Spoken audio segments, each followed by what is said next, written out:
Hey everybody, this is Rydo, and we're back to another stream of Magic the Gathering Arena. Today is Monday, April 27th. We're starting at 10 Central in the United States, and that's probably a mistake, as I'm looking at the internet having trouble. It seems like it might be clearing up now, but there is certainly going to have to be some reconsideration as I try to think about when I should stream if there are going to be just a lot of people still teleconferencing.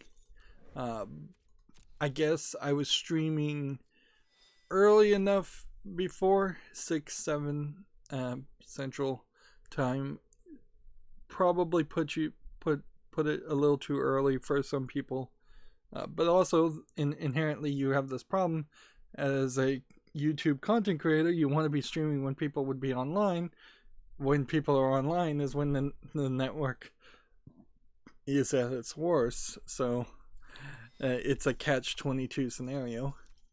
Let's look at the store. As for the accountability section, which we'll try to go through very quickly here, I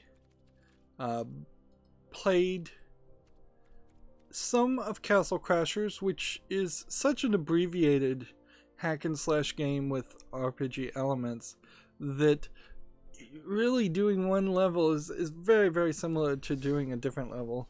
And I'm playing in 1 hour segments just because of that. There's literally nothing to say.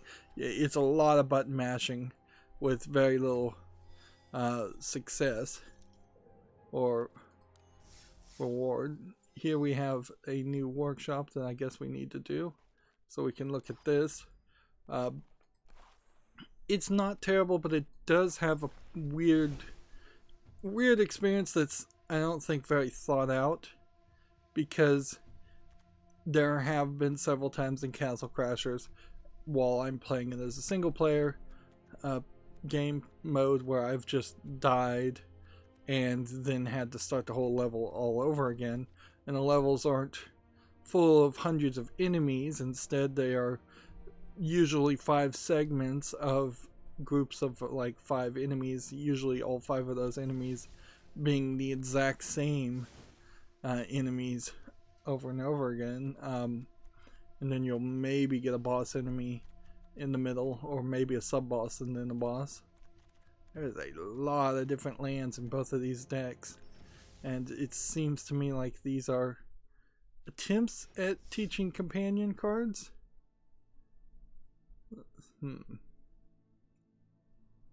Let's see.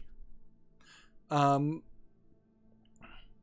was also a pack I thought I got. I guess maybe I already opened that pack. But there was a play, like, Friday Night Magic FNM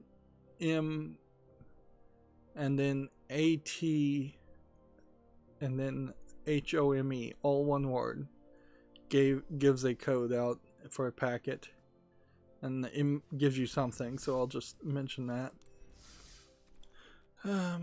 Let's see. Just click here, just like this. Let's play. Let's hop into that. So, while I think playing Castle Crashers with a friend, at least one friend, if not 4 split screen co-op friends, is probably a really good experience, playing it solo, the game does not feel like it's 100% balanced for solo play. It doesn't really make a lot of sense to do it that way. And it kind of is just a nice little reminder for myself as far as why I don't play a lot of the Call of Duty style games that literally just require you to have a ridiculous amount of... I guess I'll hold on to this. What does this one do? Spell cost X less, where X is the greater power among your creatures you control. So in theory, if I have a 7 attack, I think there was a free mulligan apparently.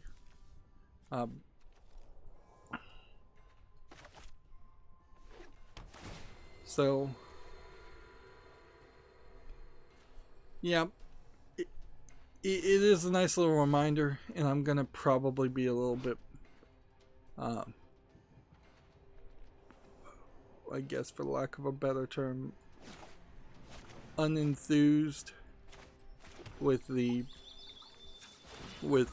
game by the time I'm done with it, and I seriously doubt I'll want to spend the extra energy to try and go back and play Castle Crashers 3 more times with the 3 different characters just to level them up, because I seriously doubt there's a way to just power level the other characters, and there's really no reason to do that, particularly when you beat arenas, which I did beat one of the arenas. You unlock other characters, which then just confuses the issue even more. I think there's probably a lack of just kind of direct understanding as to what makes characters interesting, or just a lack of ability to promote the characters in Castle Crashers, even to the point where Castle Crashers 2 was never made, as far as I know. If it was made, it was not advertised at all, and you'd think there would be. It feels like they wanted something like Angry Birds, and Castle Crashers may have been even out before Angry Birds, but the Angry Birds, each one of those Angry Birds has a distinctively different color and shape and sound effect and abilities, where the Castle Crasher characters, as far as I can tell, at the beginning of your upkeep, if your opponent controls no permanents with bounty counters on them, put bounty counter on the target creature. Planeswalkers, whenever a permanent opponent controls with a bounty counter on it dies, you gain 3 life and draw a card. Well, I mean, that's an interesting commander card.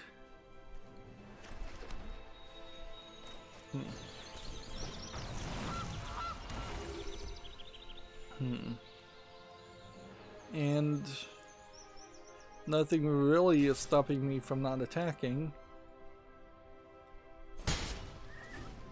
because he'll either defend.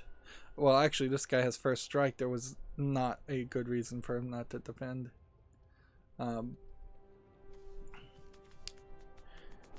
So yeah, the actions and the animations in Castle Crashers are kind of repetitive. It's a lot of hitting X. It's a lot of hitting A over and over again, with getting the same results, but not really enjoying it. Every single enemy is way too strong. They have way too much health. You can't one-hit kill anything, it seems, even if you're at max level. The game probably could have done with a prestige system. Let's see. Well, this has haste. So do we want to play that?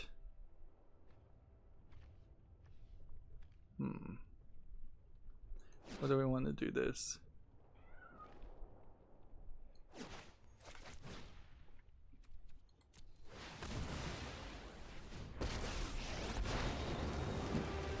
You want to fight me? That's precious.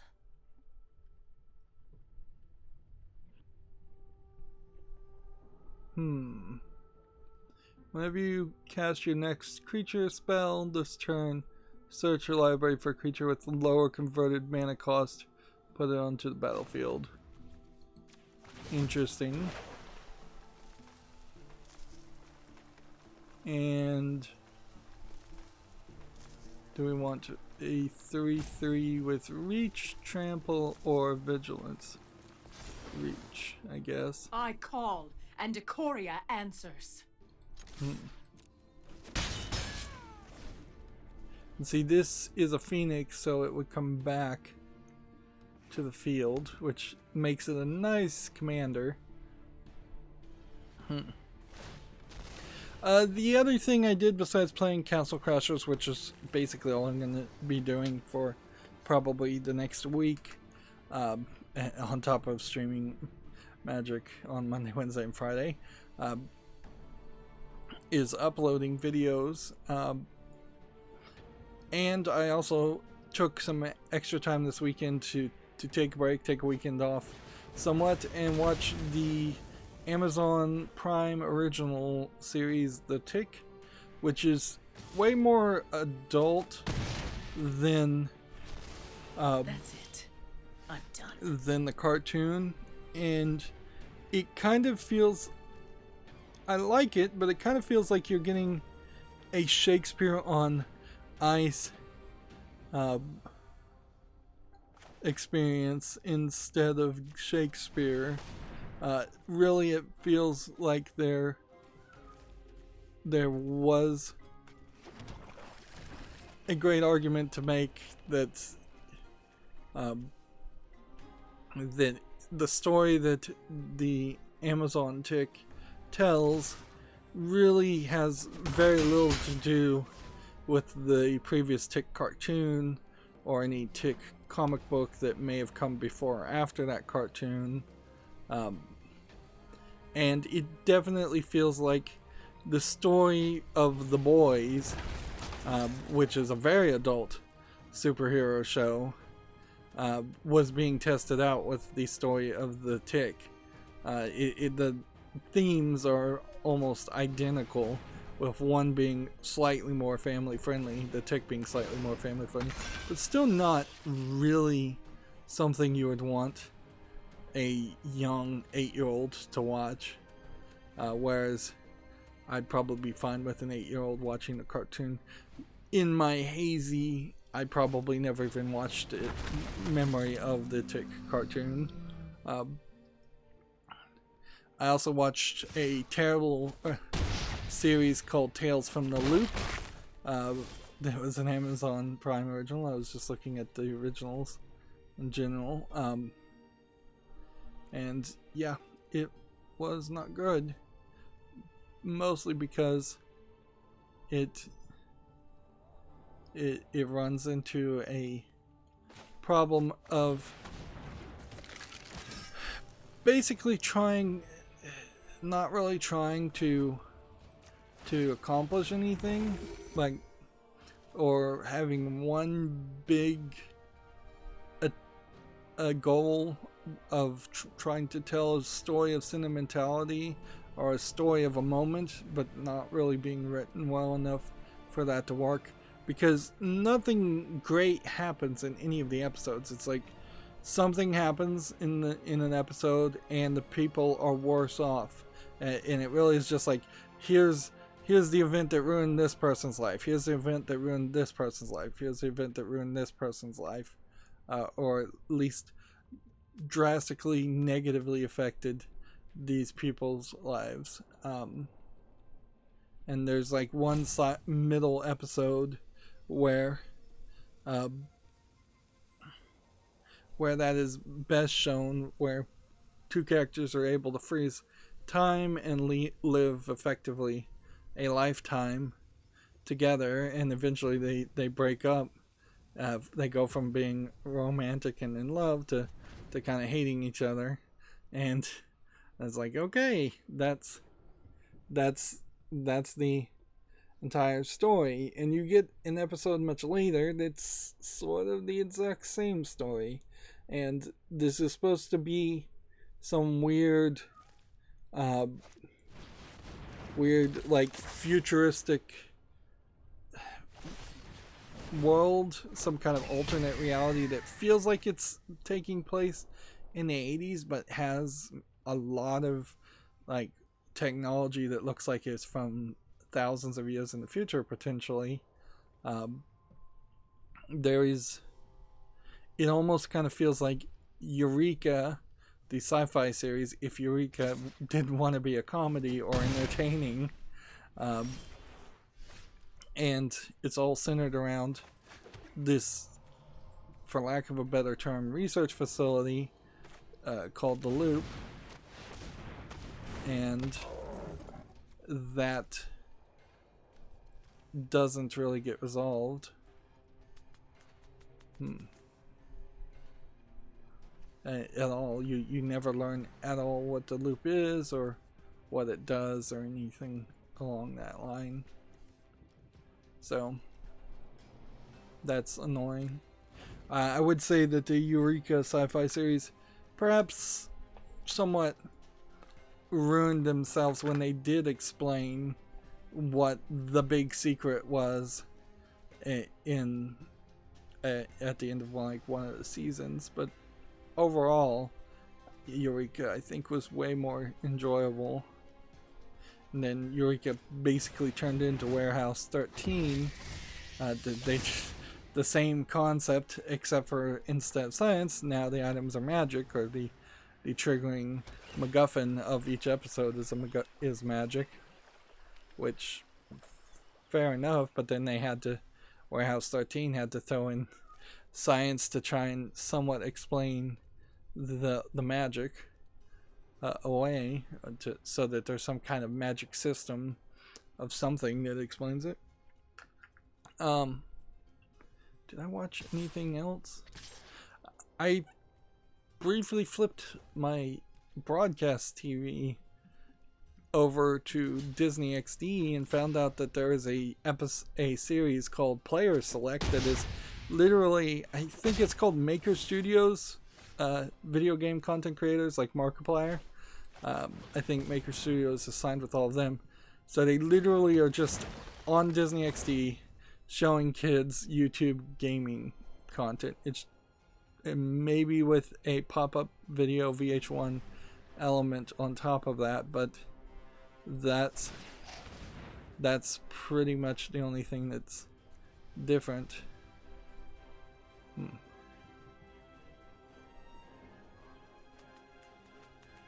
Let's see.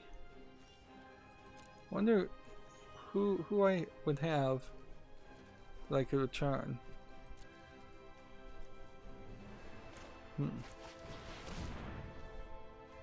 I could probably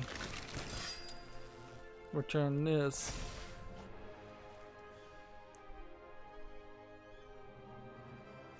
I could return this and it wouldn't have trample, and then really wouldn't do that.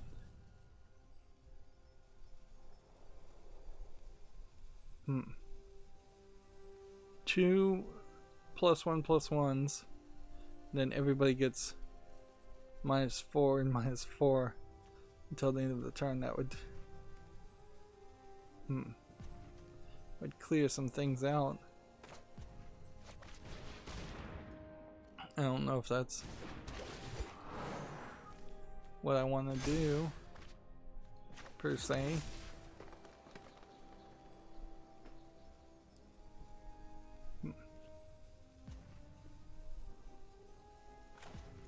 Do I really want to kill his one card?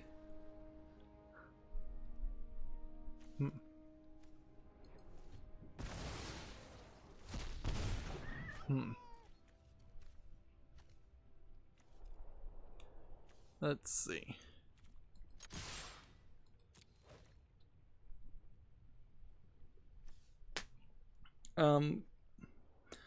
Disney XD also has a new DuckTales cartoon, which seems like it's doing more for what I saw of it.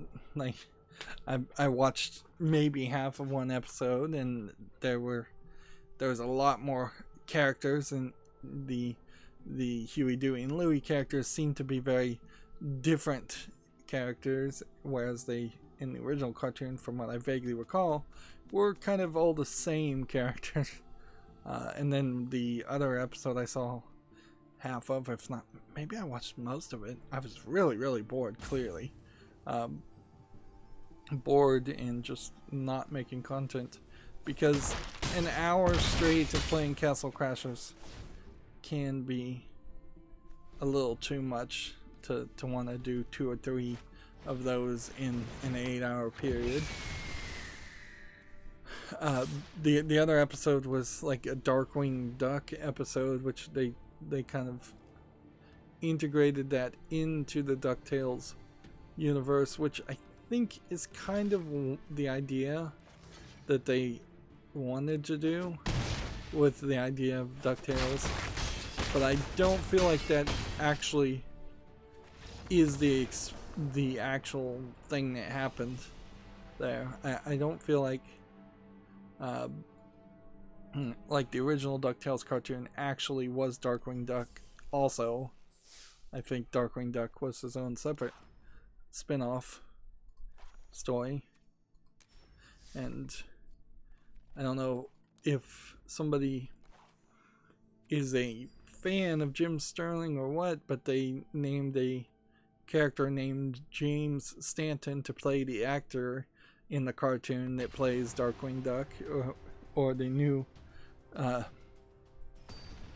which is weird. Like it's weird to have a name so close to Jim Sterling.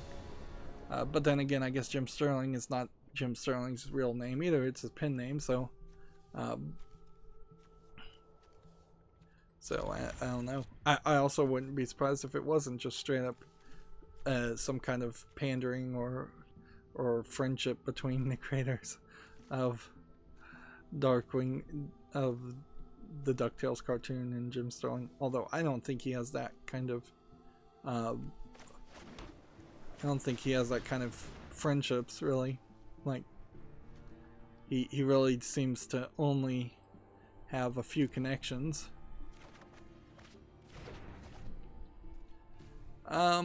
What else? Is there any more to the accountability section? Which this is a pretty awkward and terrible accountability section, I will fully admit. No. I don't want to play that. We could do this, but this would only be cycling. Yeah, I don't think I can actually do anything. Does this one have flying first strike? Whenever a creature mutates, you may cast target non-creature card with converted mana cost 3 or less from your graveyard without paying its mana cost. So a spell like this, potentially every turn, every time we mutate, which could take a lot of weak characters and make them stronger. So I'm gonna go ahead and cycle that.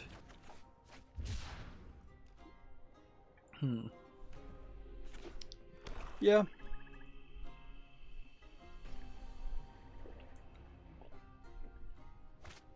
So, not a lot to say there, so let's just start going through the news. Over the weekend, I would say we don't have a ridiculous amount of news. Not a lot happened, and we mostly caught up. So, there is potentially an experience here if we can get the things we need to get done, which seems like it might be doable fairly easily. So we could now put this on the field. What was his other ability? Oh, it had a mutate ability. Well, I didn't think about that, clearly.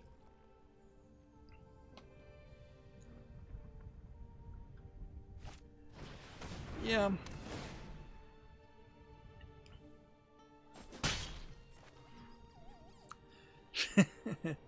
Yeah, I really don't have anything to say. I'm just laughing at myself on just looking at this and thinking, yeah, this whole week I'm basically gonna do nothing. I have no new ideas. I have no different plan. I'm gonna upload videos. At some point I'm gonna be forced to actually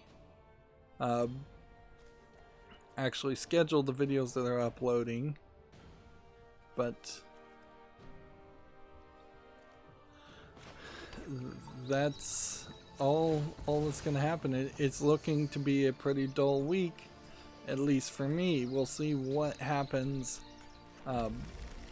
with the rest of the world, and I guess we could say that at any point in time these days. Video game wise, I think it's going to be fairly slow.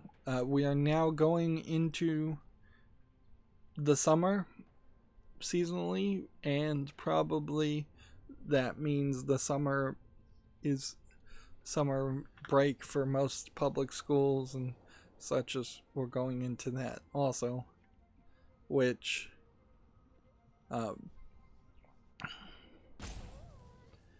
there were definitely some arguments, and there definitely were some times where, just depending on how things went and how hot it was when I was a young, that being out of school for the summer went a little too long, like a week maybe or two, and then I'm ready for a change, would be ready for a change to get back to school.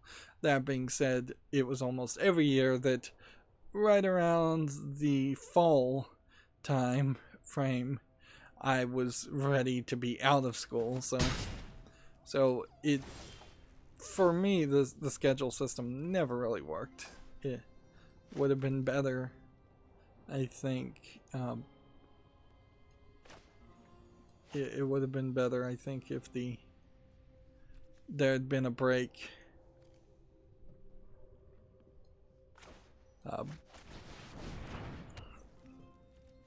Somewhere around fall, and then, or maybe even earlier, and then get back to school and maybe make even school last a little bit into summer. And they never really did that, nor were they taking any suggestions, honestly, as to how to change the schedule. It really boils down to the idea of how terrible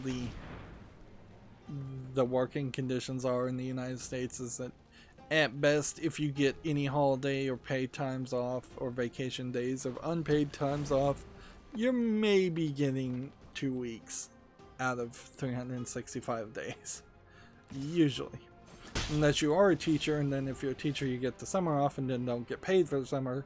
And I suppose a lot of people won't look at this next suggestion as a legitimate way to do things, but there is definitely a case of potentially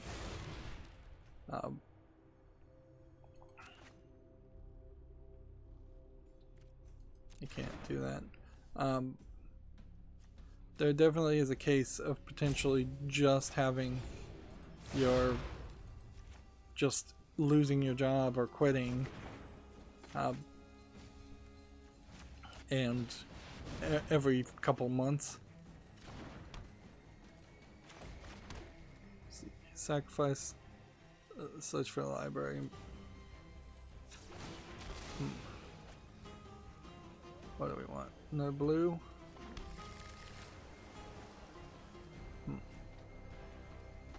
Do we? Nope. Something is seemingly making this way more difficult.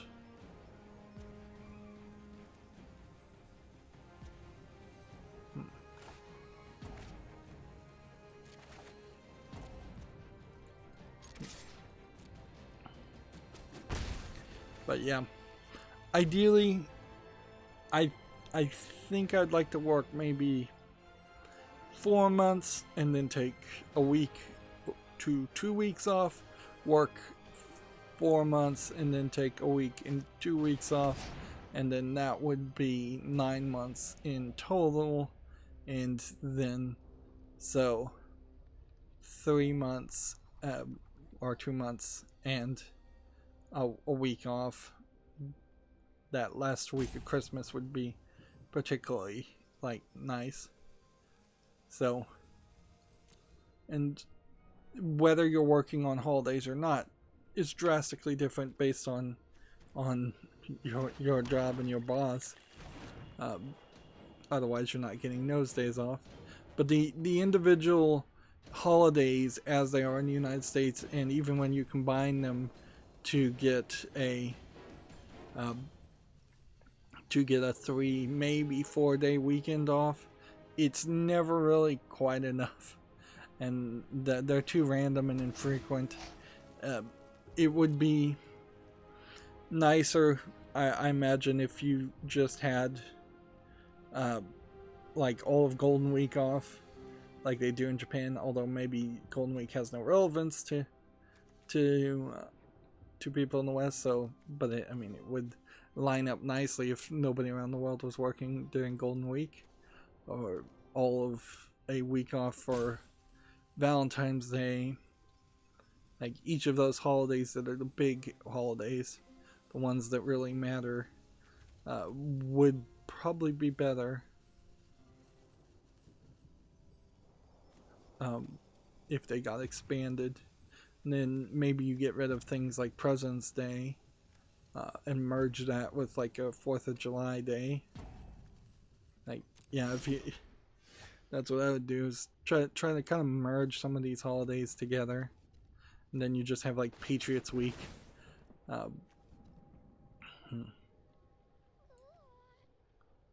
Well, let's see what this does.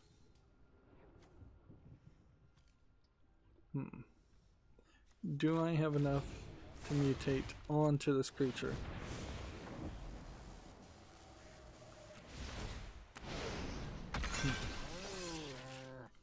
Okay. That's something.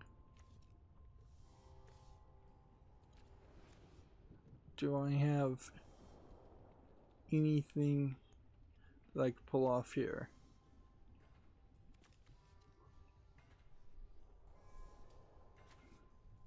I need to be able to cast this and this at the same time, and just don't think I have enough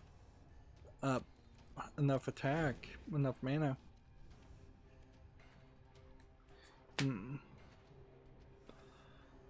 Okay, so I guess as we're struggling here to beat this workshop, we'll just start going through the news. TechRaptor has an article here. PUBG Update 7.1 adds bots to public games to balance the skill gap. It's an interesting addition, very, very late as far as PUBG is concerned. I'd kind of forgotten what PUBG even looks like, and it has been almost completely forgotten now in favor of Fortnite, which the Amazon Prime Tick series did have a couple of characters flossing, which I found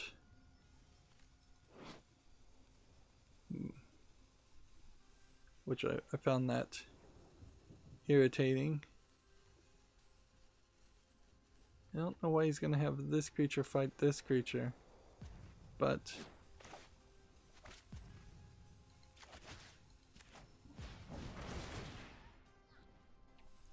we'll do that anyways.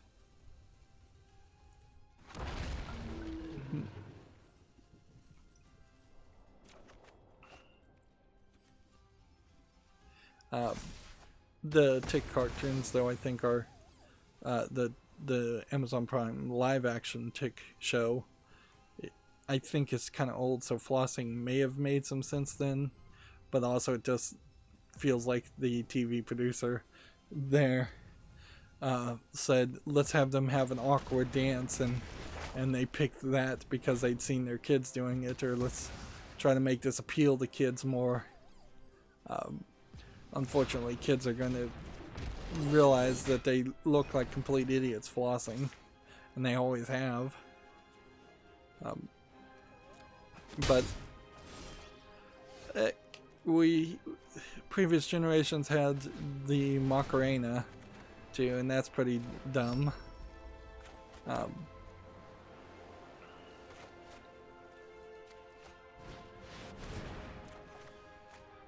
so I wouldn't worry about it too much. Yeah, with Fortnite coming to the Google Play Store, or on the Google Play Store at this point, I think PUBG has lost its last chance of renewing itself, of renewing the interest in people playing it. But it kind of had already lost that 6 months ago, if not longer, if not a year ago.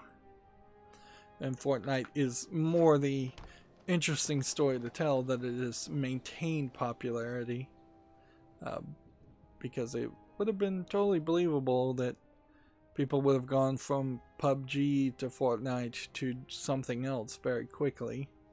And I imagine kids will eventually go to something else eventually. But it's possible it doesn't happen. It's possible it is just going to be the next Call of Duty-like game, and I wouldn't even be surprised if Epic decided to make a Fortnite version or a sequel. Let's see, this one has a bounty counter on it. So if I put this over, does that destroy the bounty counter? No.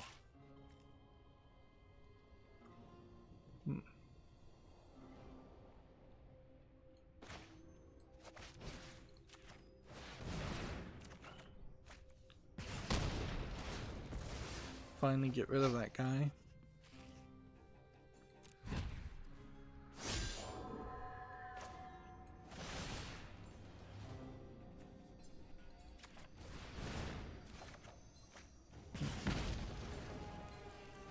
Let's see. So this deck clearly is built around casting spells.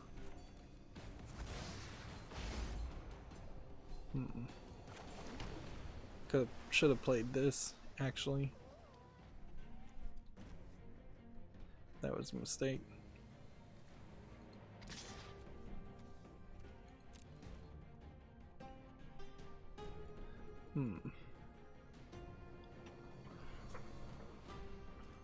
I feel like I slept in. I mean, that's part of the reason why we're starting late, and yet I also feel very quiet and just kind of low energy.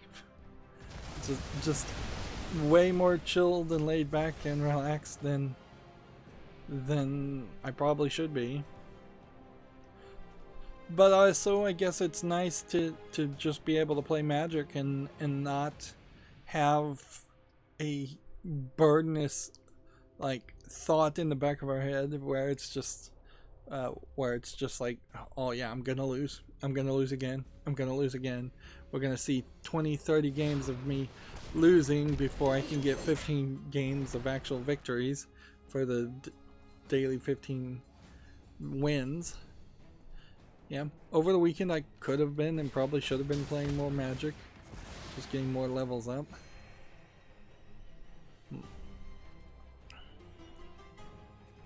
And since I don't understand either of these decks, I'm not really gaining as much appreciation for them as I would like. I'm noticing that. It's like not really understanding what they want here.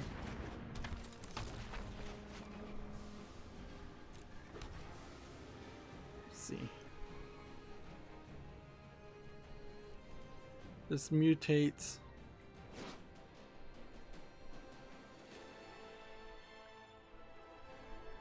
How many instants and sorceries are in my graveyard? None. He just destroyed them all. This is terrible.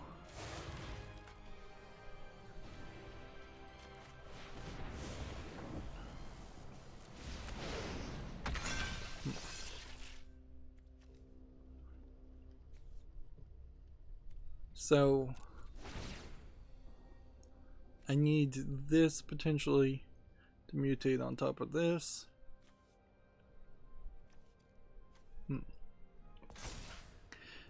here we have a game on Steam called Timpu's Treasure. Let's look at this. It's an isometric looking game with blocky pixel art, which those two don't have to be connected. And it looks like it's basically nothing. Maybe a mobile game. They want $3.99. It's English only.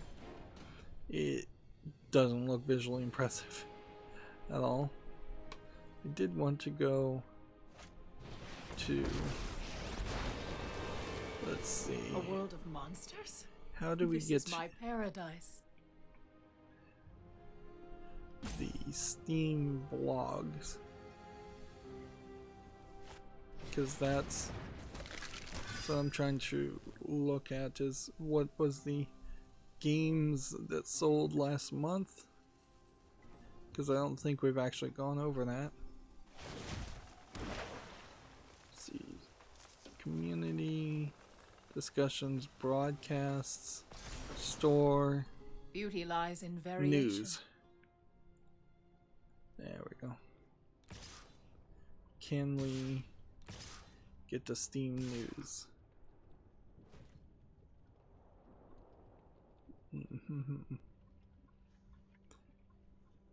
Well, the Steam News is talking about the query expansion, and they put some interesting, like, tag expansion references here, which explains how I explained that way better. There you go. Top releases of March of 2020. I don't think we covered that. Let's see. We can block that. And that's pretty much it.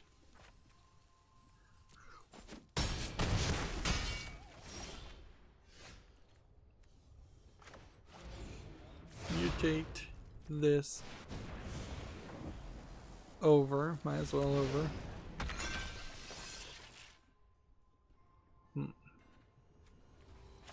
This and play,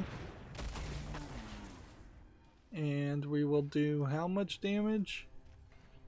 I bet we don't even do one, so I'm gonna do that, and yeah, we did absolutely no damage.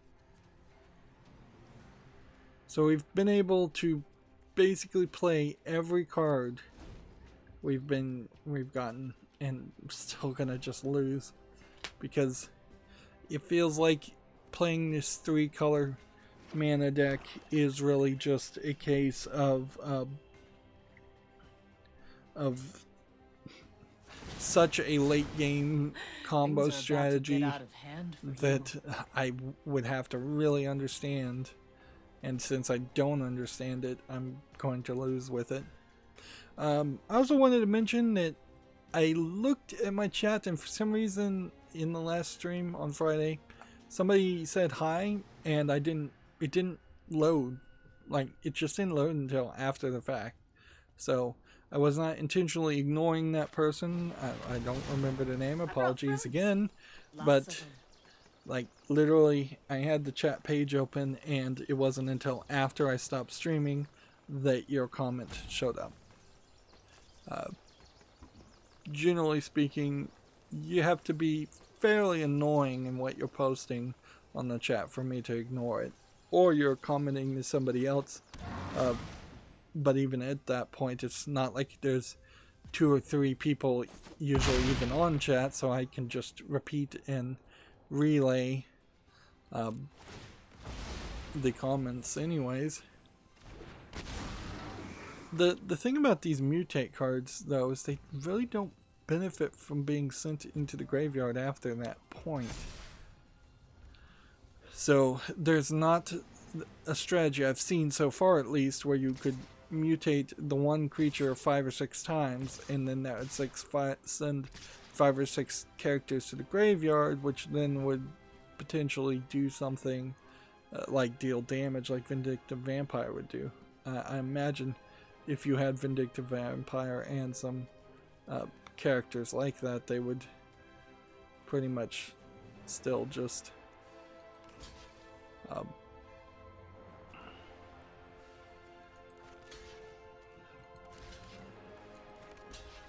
They'd probably do just 1 damage for the single character that had been mutated into one character. I can't play this. And you can't cycle this. We do have a color selector popping up here. It would be nice if that menu showed up in some other points. So here's Steam's top releases of 2020. I wanted to look at that since we have some extra time right now. Black Mesa 1.0, Yes Your Grace. Avorion, didn't hear of that one. Ori and the Will of Wisps, did hear of that one, and people have completely stopped talking about it. So very quickly.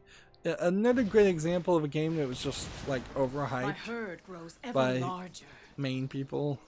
mainstream game critics, which we're hearing less and less from them, and probably for the better. If there's one industry that might be nice if they just all disappeared for a while and then a new generation came in of game critics, I think that would be fine. Respect Max V or 5. Borderlands 3, Respect Max as a rhythm game. Grand Blue Fantasy Versus. State of Decay 2 Juggernaut Edition, which I think is just a re-release. We have AI Shoujo AI. Haven't seen that one.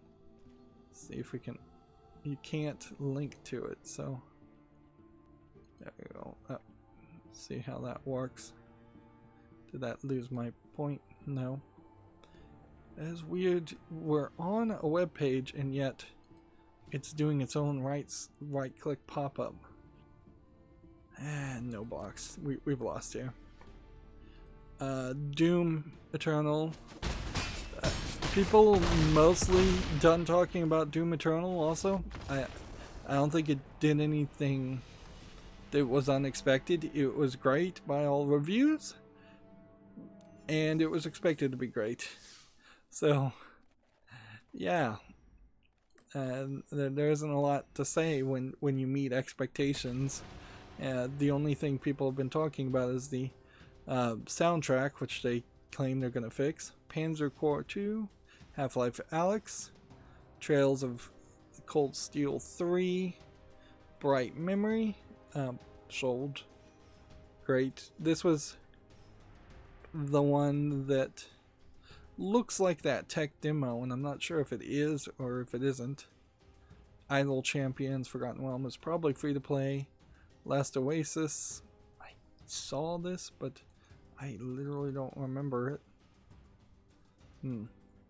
Remember on Friday we also had network troubles like crazy, so hopefully we won't run into that. Here, One Piece Pirate Warriors 4, that is a testament to just the selling power of One Piece and the staying power of One Piece as far as a long-running manga series and anime. Like, honestly, I don't think I could ever convince myself to actually want to do anything with any of the One Piece content, though. I think what I'd have to do is somebody would have to lock me in a room and force me to watch the first season of the anime so that I just learn the characters and like the characters. But I'm always off-put knowing how long-running it is. One Step from Eden, I believe, is the it is the rhythm Mega Man Battle Network type game, yeah. Biped, which is coming to the Switch, is already on Steam. Yep. And then Mountain Blade Bannerlord 2. Then the top 3 ones are Bomber Grounds Battle Royale, Walking Simulator, a game literally called Walking Simulator, which somebody famous must have played this as a joke on YouTube or something.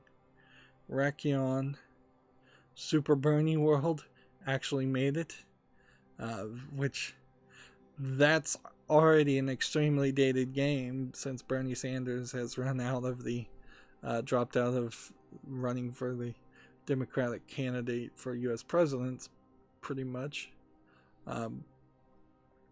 Idle Champions, also labeled as a free-to-play game. Notice they only named 4 free games. There still seems to be a lack of consistent numbers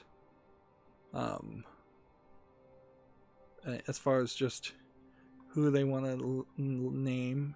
They're as much as Valve claims to be like this libertarian company, that they are kind of picking winners and losers by just picking the cutoff point and not sticking to just a hard scientific number, in the sense that you could easily say these are the top 10 selling free games, these are the top 10 selling paid games.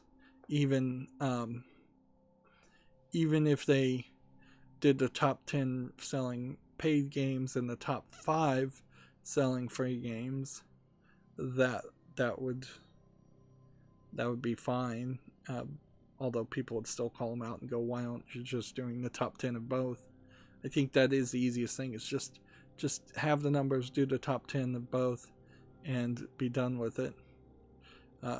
Almost certainly, I think there probably is in the top 10 of free games going to be some adult content game that they're trying to eliminate, or some really terrible game that they don't want to promote, that people seem to still get suckered into playing or like to play.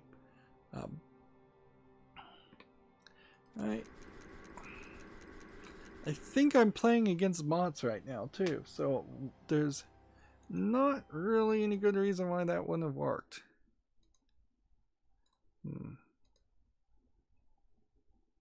And pretty much every time this happens, it pops up this error message, and then it tries to reload, and it's not making me type in the password, which is nice, but it does kind of suck. And I did have to just reinstall untap.gg. Like, it was just not working. So this is like the second or third time I've had to reinstall that to keep it working, whereas Hearthstone Deck Tracker never had that problem. It always, even if it messed up, it always would be able to update itself and launch itself. Where untap.gg literally seems to run into bugs starting itself.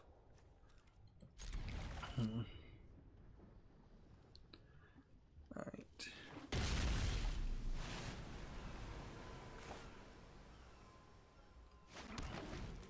Start with the green. So here's the One Step from Eden Mega Man game. It's already on my wish list. That was in the top seller. Here's Lost Oasis, which is mixed reviewed. I think this is probably an MMORPG. Yeah. Just like a early access, probably Chinese MMORPG. If it is a Chinese made game, though, it looks very good. Which I definitely would want to applaud that. Okay. Reach.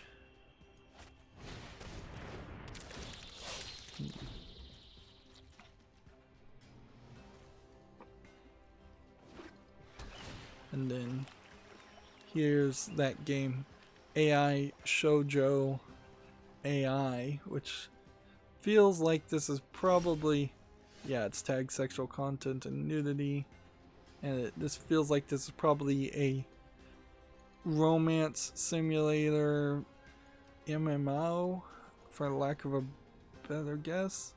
$69.99, English and Japanese, single player. So, from the looks of it, it's probably an asset flip Japanese game, and you don't see that very often, where you're just 3D modeling a bunch of assets that have been flipped to basically make camera scenes and poses. So it's a fantasy simulation game where you're posing AI characters. which is, I would say, slightly different than what you usually see, but perhaps not really telling a story. Revolves around 3D NPCs who freely act and grow. Okay. So it isn't so much posing them as it's playing dress up with them, and yes, they're showing off in the video that you can adjust their height and hairstyle and breast size and things like that. So in fact, it seems like it has quite a few options to adjust hair. So it's an interesting. This is my fantasy island. There are artificial intelligence that probably aren't super artificially intelligent running around, and it's kind of like The Sims from the perspective of a Japanese otaku who wants some virtual girls. It looks like almost all of them are girls wandering around, and the trailer and everything video keeps it family friendly. They're calling it a 3D life simulator. I would say, yeah.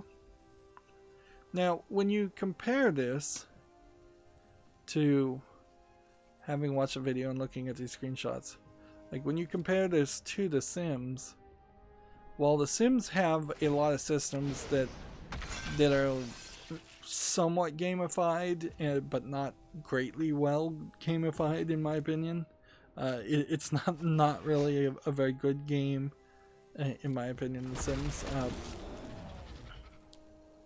This feels like this is not much of a game at all, or it doesn't have any game elements or objects. It seems like you pretty much just create the characters and then let them wander around their own world doing whatever they choose, which you could play The Sims that way if you wanted, and you're just kind of watching.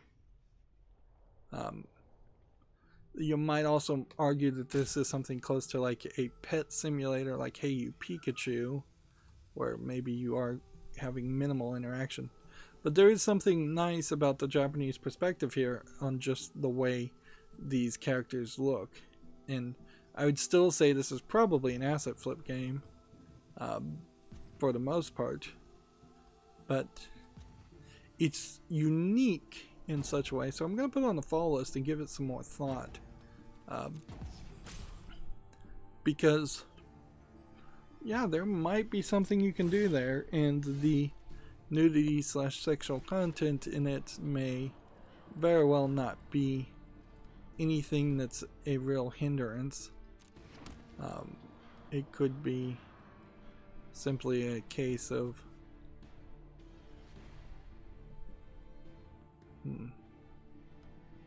see, I would need one more health to do this. Can I do this? Yes, I can.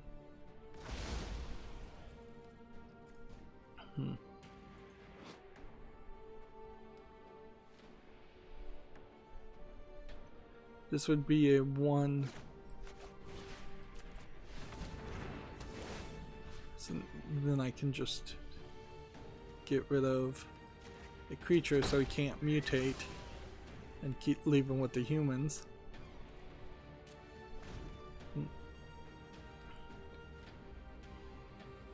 Yeah. That's the real question, I suppose, is how much of this game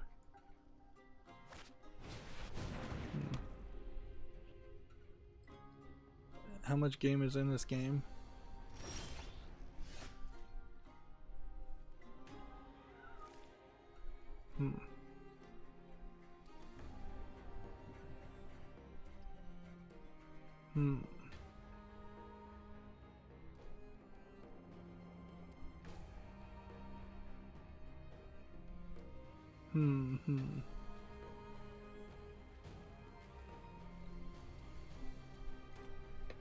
Yeah, I'm reading the reviews. One says it is adult Disneyland. I hope to load a rated PG screenshot of some of my harem. That isn't an option according to what I've read. The Steam's forums.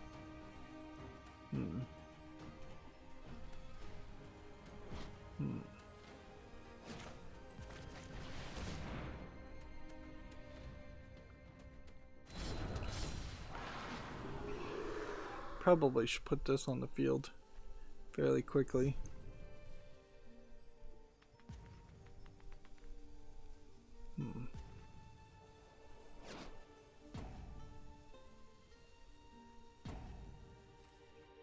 Should probably play this too.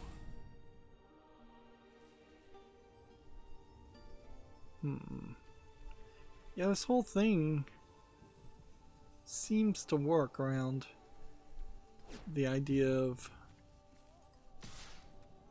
having a lot more mana than you do.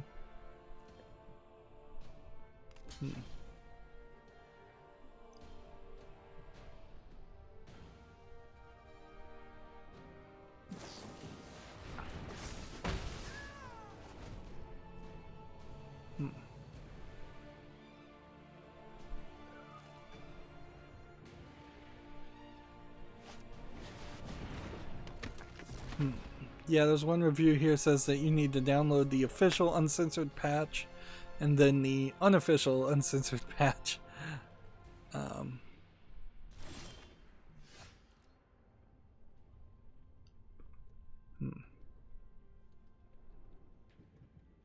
Here it says don't buy the game for the H gameplay alone.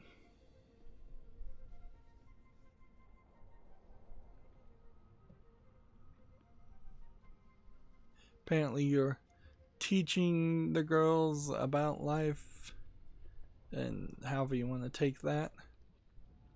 Here's a negative one. Yeah, generally I only look at negative reviews, so I don't know why I'm reading the positive ones. Now I'm trying to bend over backwards, basically, to justify keeping this on the follow list when in all likelihood I shouldn't be keeping it on the follow list. Alright.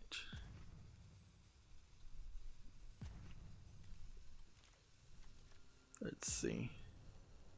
1, 2, 3.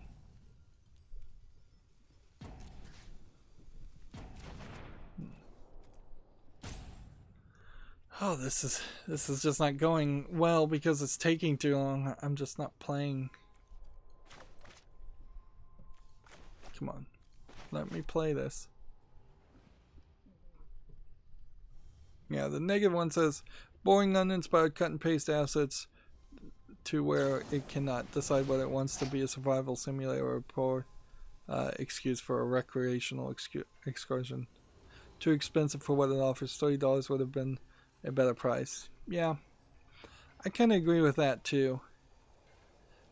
So I'm going to take this. I'm going to take AI Shoujo off the follow list, and I probably did see this game and then just immediately dismissed it, and probably rightfully so. Because if this was terrible pixel graphics instead, if this was not just like asset flipped 3D graphics, I would not give it the time of day. And there is kind of no consistency of this like island either, and there's clearly not going to be any story or anything.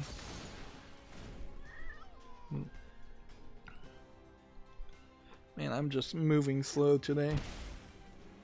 It's been an hour, and we haven't gotten a victory. We haven't gotten through the news. Let's just start hurrying up. Here we have a game called Into the Infinite, and let's move through this a lot faster. Looks like it is a hack and slash 3D game with maybe a little bit of jumping. I wouldn't even say platforming.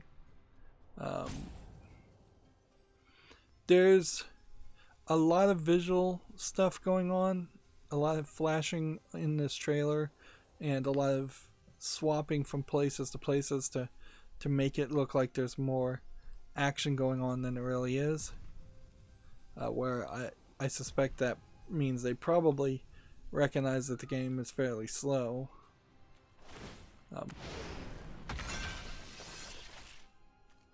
Come on. This is literally an instant card.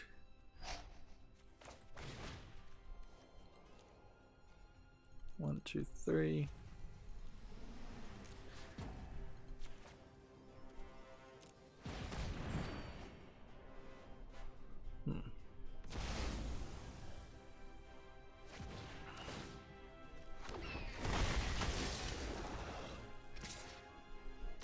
It looks also like the only character you play as is this one character who gets different weapons, and it seems like they're really only showing off 2 weapons.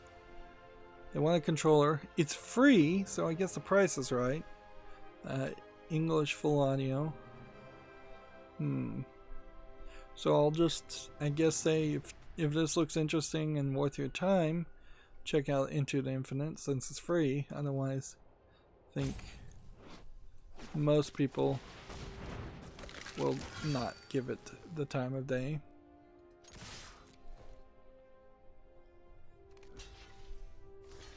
Oops. Well, actually, he screwed up there.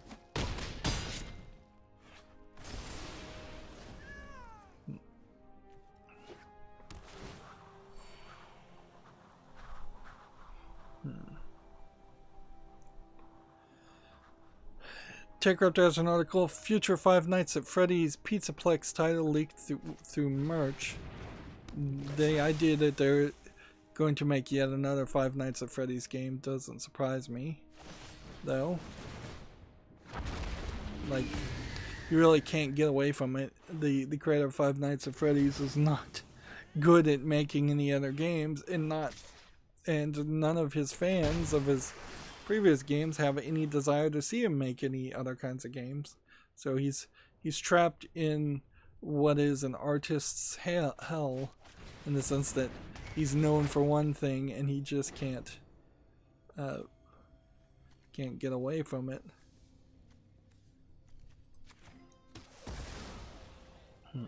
Probably should have killed that.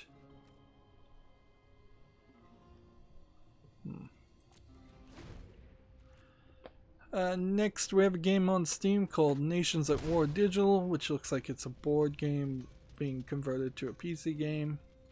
It looks like it's a military World War II game, and I think that pretty much eliminates my interest. It's early access, discounted to $2.99 English only, single player with online play PvP. Yep, nothing special here.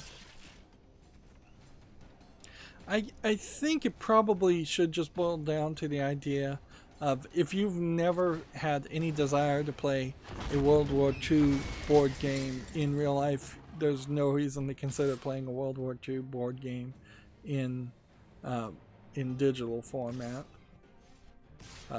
Compared that to something like Clue or Monopoly, where even if a person hasn't played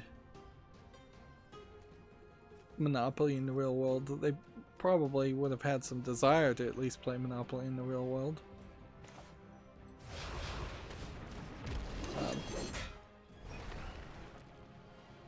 Let's go and put this.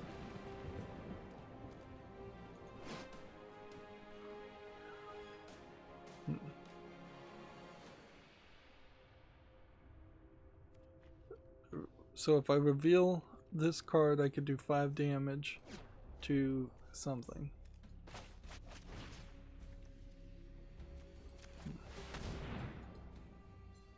So reveal that card.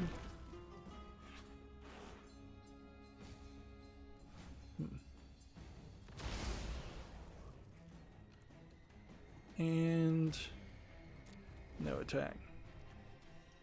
We're kind of in a good position, but not a great position. Gamatsu has an article. The romance visual novel White Wings launches a campfire campaign for PS4 and Switch versions. I don't know what a campfire campaign means, though. due around October if funded. PC version launches July 30th. July 3rd. Jeez, I gotta read it correctly. Japanese Campfire campaign. Apparently, Campfire is some kind of Kickstarter that is more of a Japanese-centric funding service, or at least has that as an option, because this link is camp-fire.jp. Interesting idea. This would be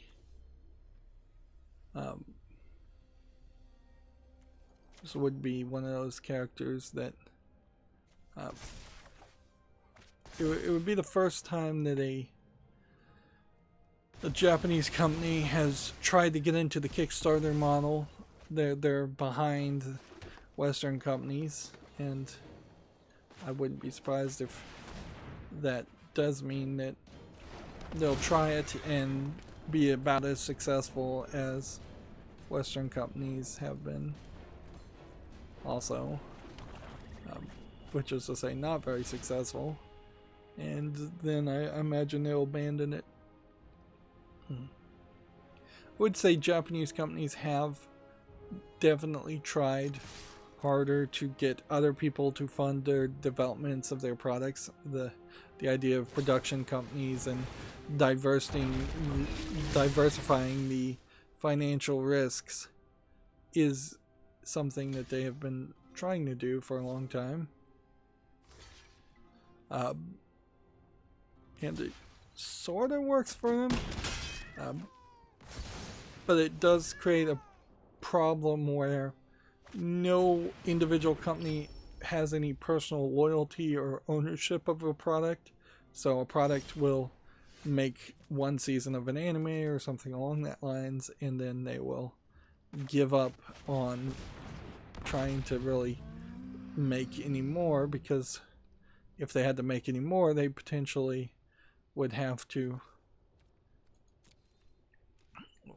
split those profits amongst 4 or 5 different companies and get those 4 or 5 different companies to agree to be involved with the sequel, compared to, say, what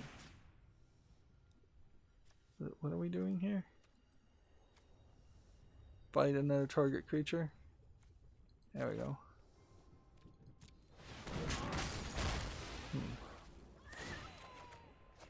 Get rid of that. Nice. What would this do? Target artifact and enchantment. Not really needed.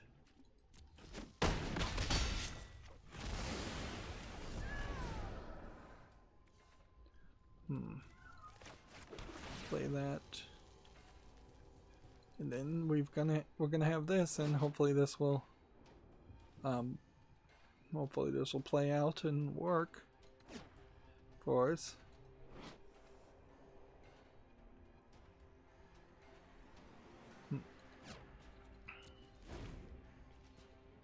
Yeah, as for the actual game, White Wings, it looks like just your standard visual novel game.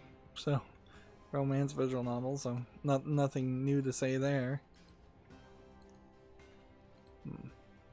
I've been in a weird position, having just played Deathspank and now playing Castle Crashers.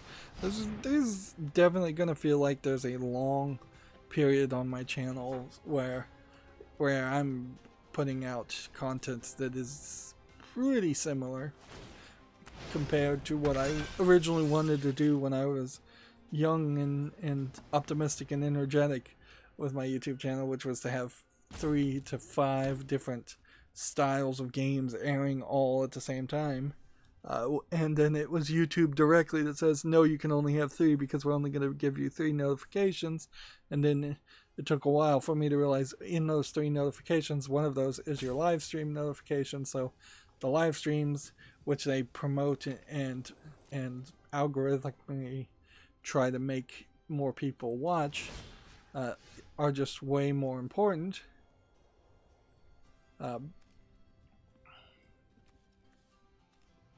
Let's see. we've got to do something to kill these creatures.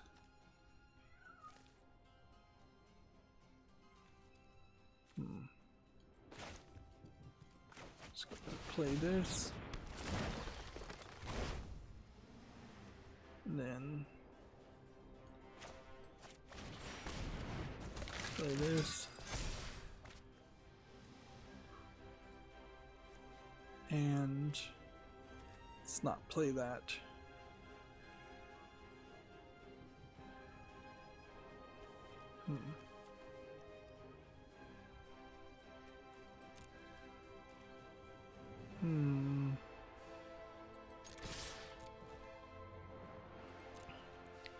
Let's see what happens.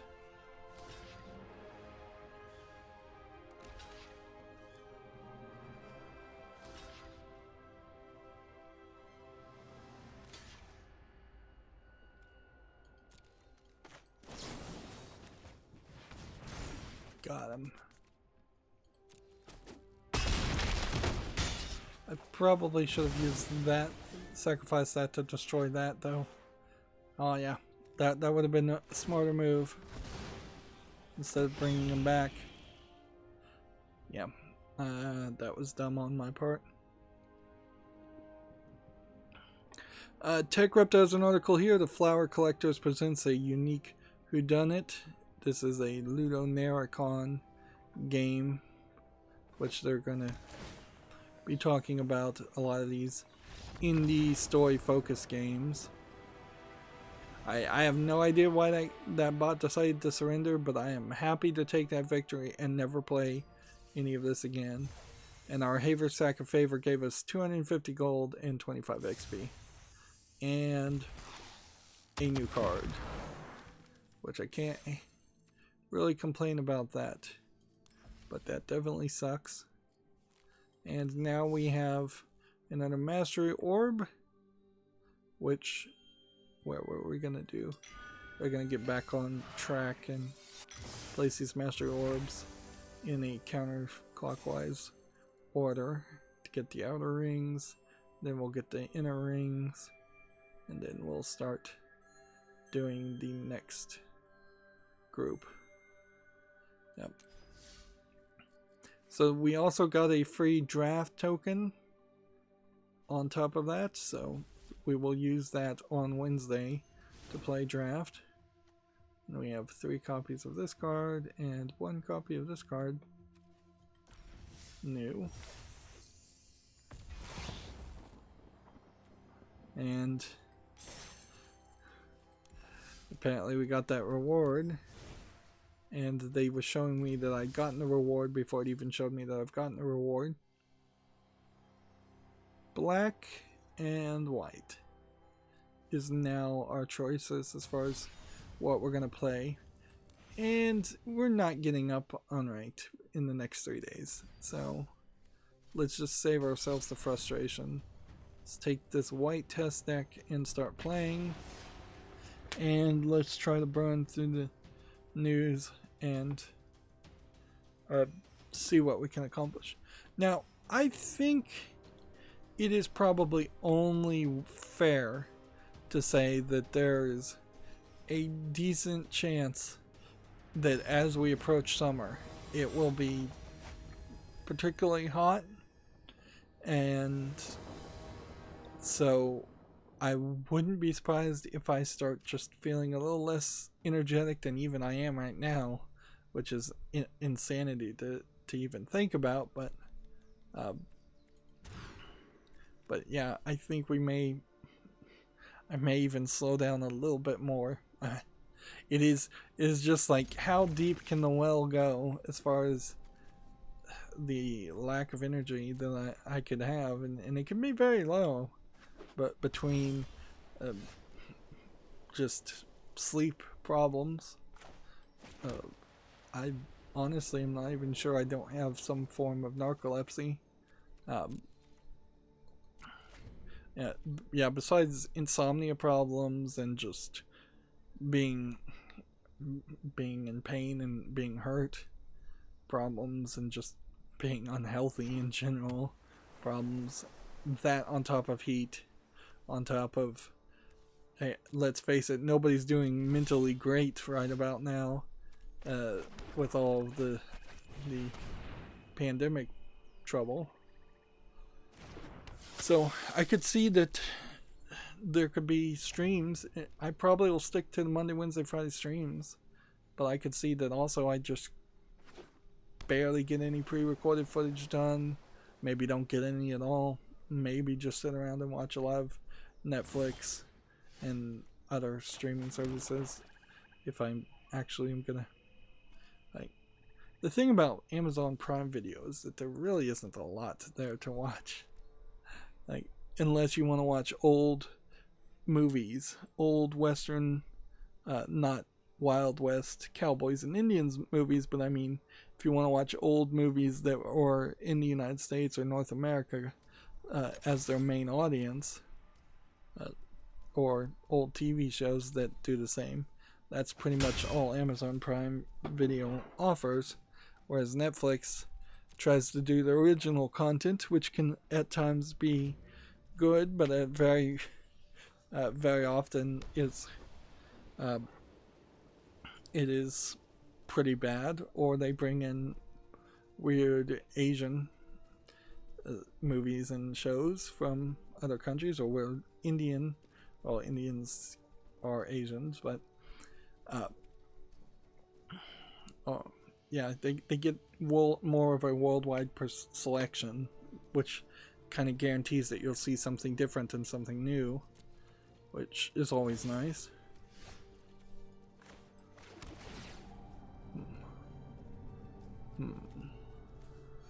Gaining 1 life at that point probably wasn't super useful. What does this do? At least 20 cards more. Did I have 20 cards more? Yes. No, maybe. Exile any number of other non-line permanents you own. Return those cards to the hand at end of turn. So this sweeps in and attacks as a companion. Not sure that's really going to work. Moving on, we have a game on Steam called King of Streets, which looks like it might be an interesting street fighting, like Mortal Kombat clone, for lack of a better term. I guess Mortal Kombat clone is the one. There's enough visual polish here to give it a chance. It's $16.99 discounted, English full audio. Yeah, that deserves to be on the fall list. We'll see how people like it. It's single player, split screen PvP, no online. That might be the thing that kills it. Wouldn't really kill it for me, but it would kill it for the game ever having a real audience. And a fighting game without an audience is not relevant. So it becomes kind of pointless to show off a fighting game that that doesn't have online. This game looks like it should be tagged with nudity and sexual content, but I don't think it actually has any in it. Here we have a game just called Kawaii Girl, which is Japanese for cute girl, so probably something that should be translated. You can see that it's a top-down twin-stick shooter that at time also has these images that aren't even very nicely drawn of anime girls with very big perky bosoms. But I think the vast majority of it is just this ugly top-down twin-stick shooter. They want $1.49 for this game. It's Japanese full audio, and then supports Chinese, Korean, and English, and subtitles and interface. And then there's 2 DLC single image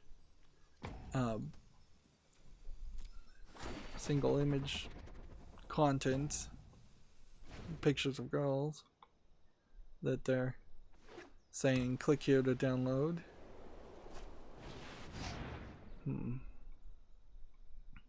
So yeah, it looks like it's a very low effort bad game trying to be I will gladly point out your inadequacies. trying to just sell itself on erotic imagery. Not even doing a good job at that.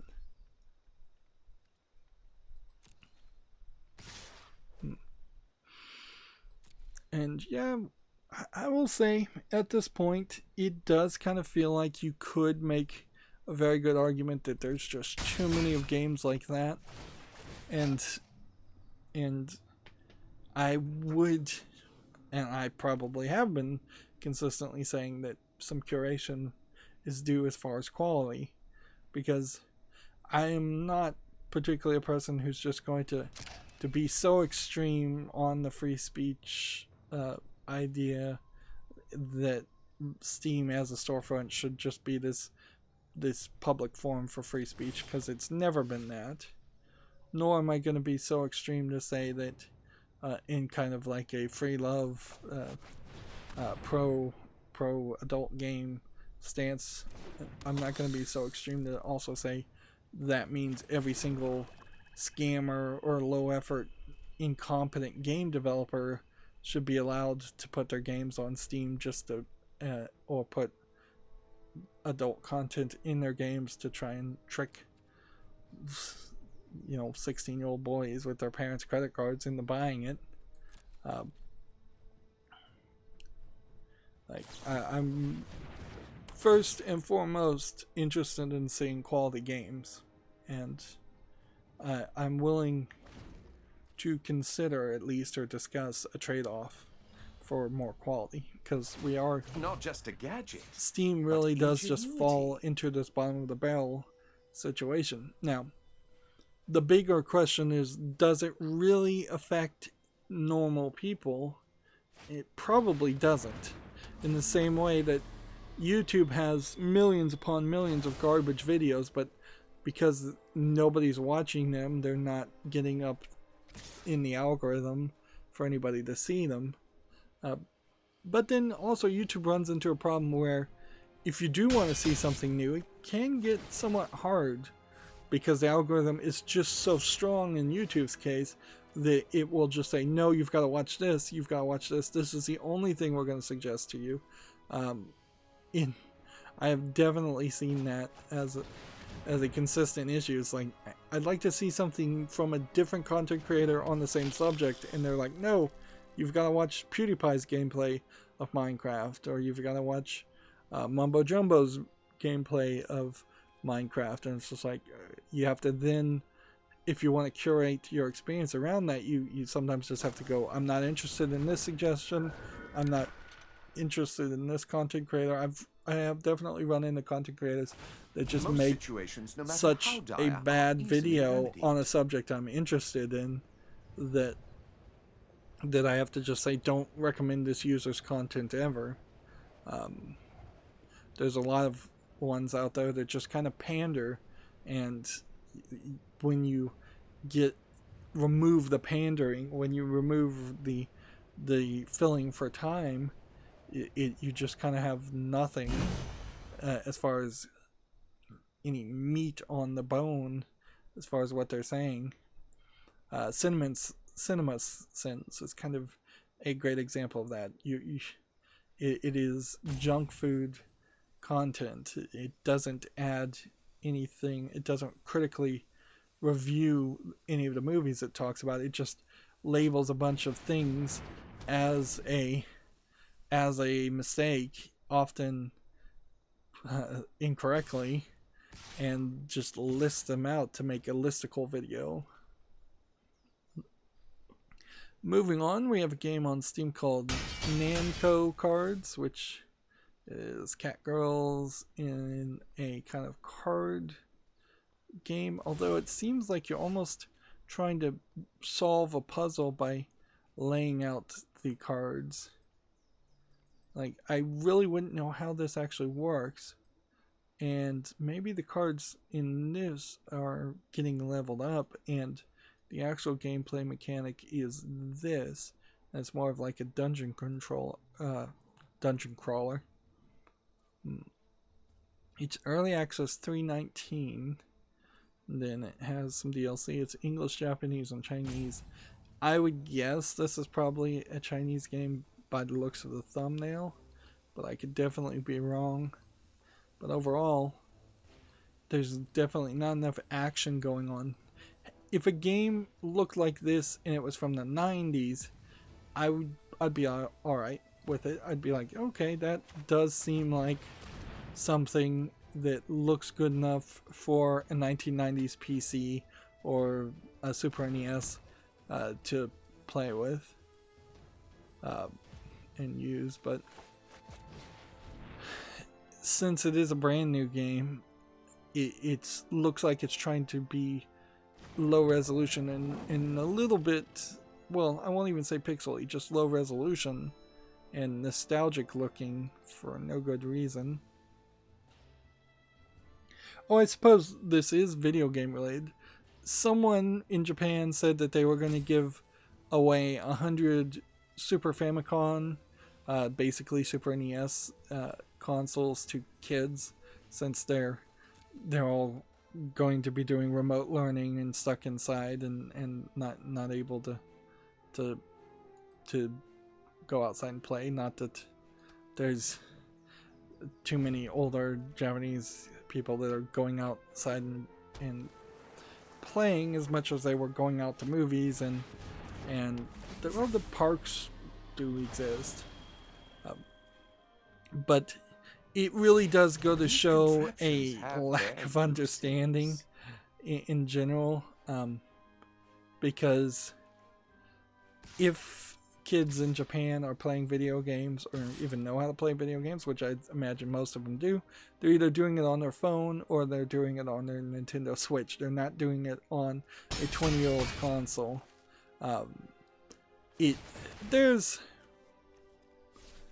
There's something about Japanese society I've never been able to put my finger on that seems to allow for more ignorant people by percentage than, say, the United States society, which is saying something. A lot of backwood, just people that don't think about things. I think if I was to really guess, it's probably because they promote this social harmony amongst all other things, and just agreeing with people and saying you're sorry even if you aren't sorry, just to end conversations. I don't think there's... Yeah, I guess that probably does create this system where there's also a lot of very old people, certainly in charge, that make dumb decisions and don't know what the young generations like or don't like. There was a secondary story that one of the Japanese high schools or colleges was giving $500 basically to each student so that they can buy computers and do the online service. I'm not sure $500 is enough in Japan to get a computer, even a cheap one, since things are very, very expensive, often marked up quite a bit. And I have no idea what internet really is like as far as home connections of internet. There may be literally no home connections to most houses as far as the internet, so they would have to probably put their phones in like a hotspot mode, and once the kids actually start using the internet quite a bit, I wouldn't be surprised if their internet connections aren't very good.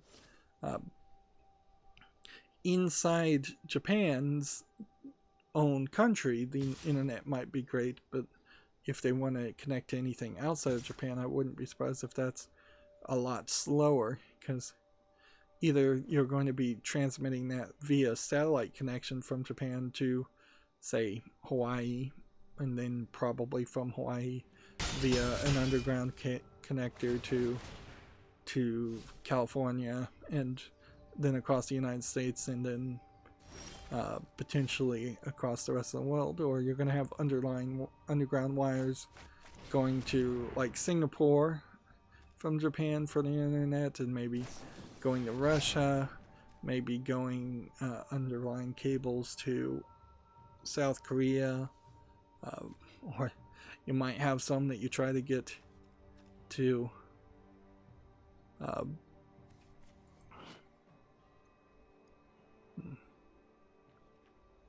see. Is there anything we want to do? And we can do this.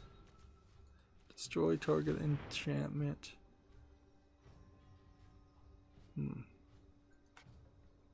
But did I do this right?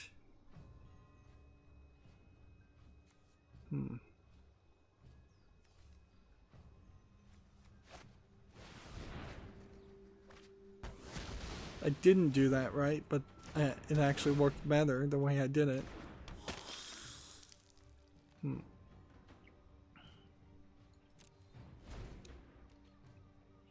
So yeah,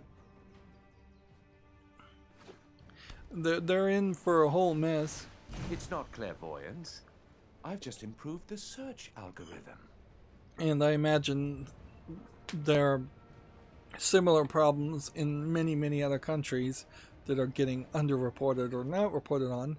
I imagine in India, if the kids, if they are doing any actual social isolation in India, I imagine it's not very successful, and if the kids are trying to do any kind of remote education, that would be incredibly unsuccessful.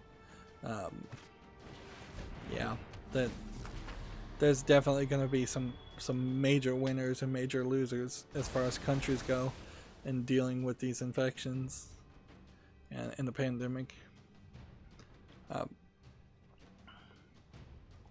Now I could probably play this, and probably wouldn't be a terrible idea. What I would like to do is have the creature that would gain life every time somebody is summoned.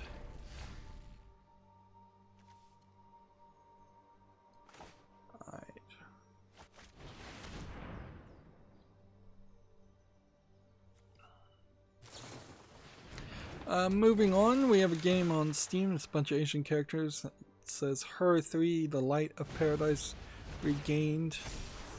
Looks like it's a RPG, Chinese RPG by the looks of the animation. This art style has never really interested me.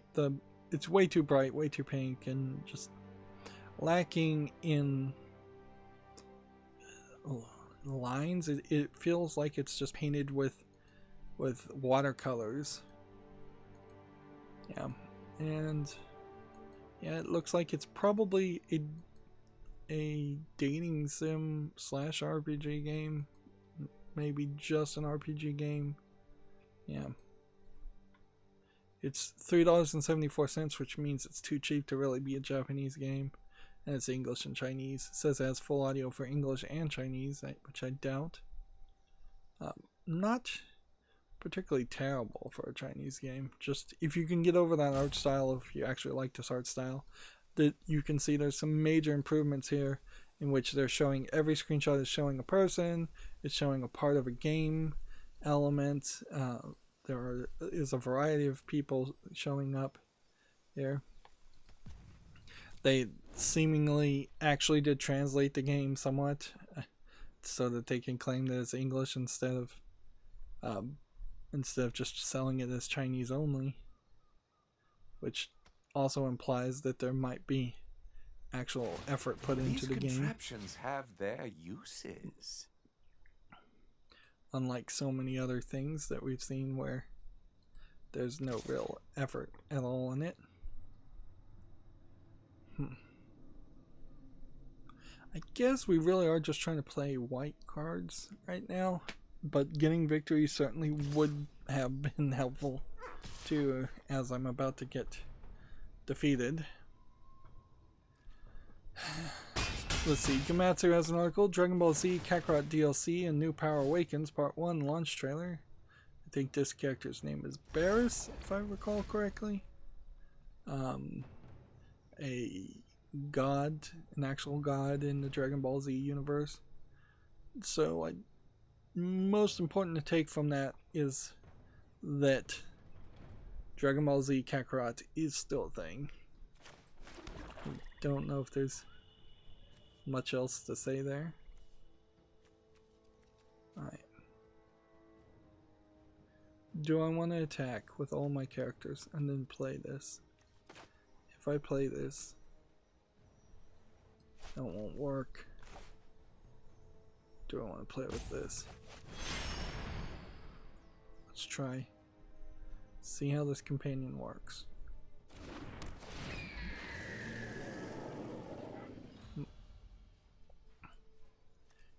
Any number of cards,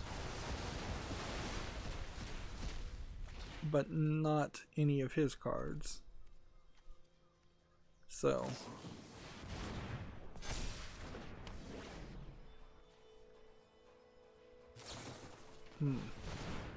so did that stop him from being able to activate his ability? Let's see. Exile a card.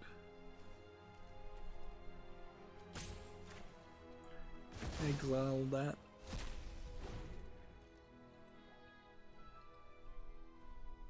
So this is an interesting announcement. Gamatsu has a WWE 2K Battlegrounds has been announced. An arcade-style wrestling game developed by NBA 2K Playground Studio, Saber Interactive. Let's look what this looks like. It feels like you're not doing a Battle Royale game here, as that guy is getting tossed into a thing. Let's go ahead and pause and not get a content ID claim on this. Yeah, even though trailers are not copyrightable. It is, I think, fairly ugly. They've got these very large chested characters with tiny legs and tiny bodies.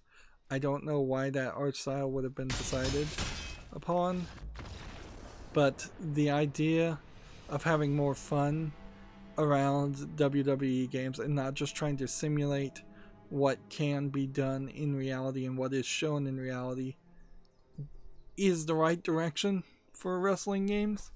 That there really is no reason that it should just be a simulator of the things they'll see on wrestling TV. And you run into a dangerous situation, I think, right now, in particular, as the wrestling is done without an audience, that people are starting to realize, well, this really isn't any different from a video game. It's not a group experience like it used to be, so I could see them wanting to change things up. The other bigger issue, of course, is that they have just completely failed to maintain quality or reach a greater quality as far as wrestling games have been in the first place. They've just gotten worse and worse. So them canceling the WWE 2K 2021 completely and then announcing a Battlegrounds game instead is great.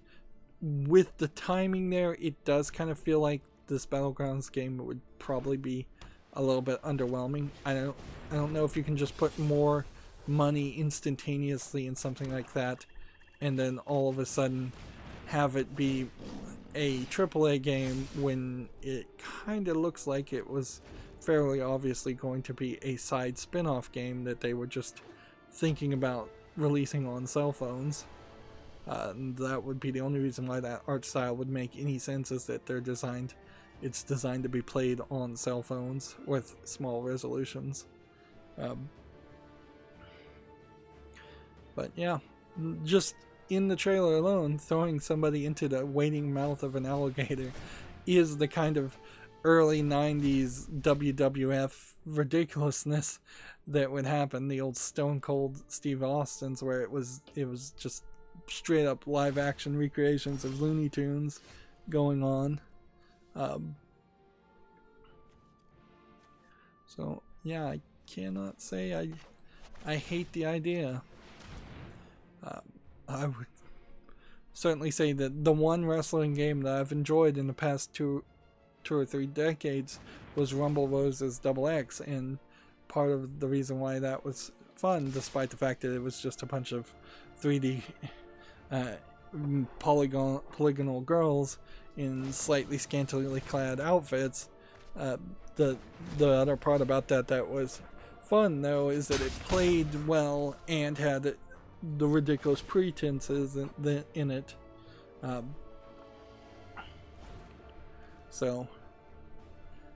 Whereas for the most part, it feels like the WWE games have been very strict about being serious for some reason, and they don't even get like super hardcore as a major focus. It's not like every single wrestling match that they're hitting each other over the head with steel chairs or light tubes or things like that. The real world WWE kept having to remove the hardcore elements, the thumbtacks on the mat, because too many kids kept emulating the extremely hardcore elements, and then that caused them bad publicity.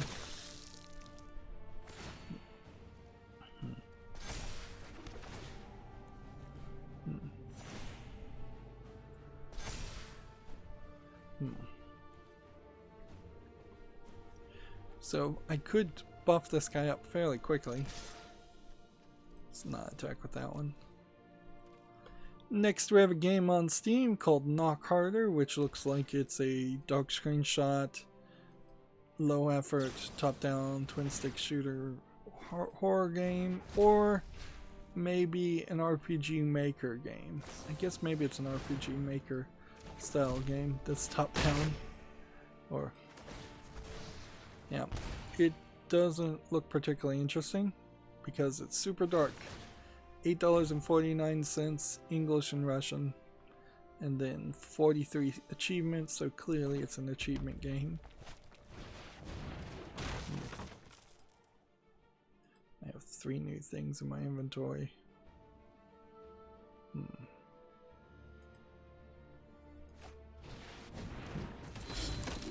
At least I thought I did.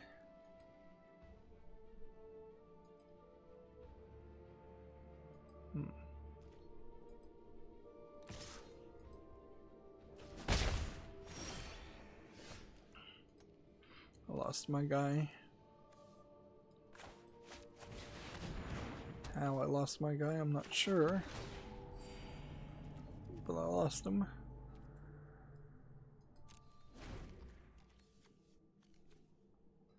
Next we have a game called Space Fighter Rukia, which seems like it is a ugly 90s MS Paint looking game with some weirdly drawn characters, none of which labeled here seem to be the actual titular name Rukia. Oh, here is Rukia.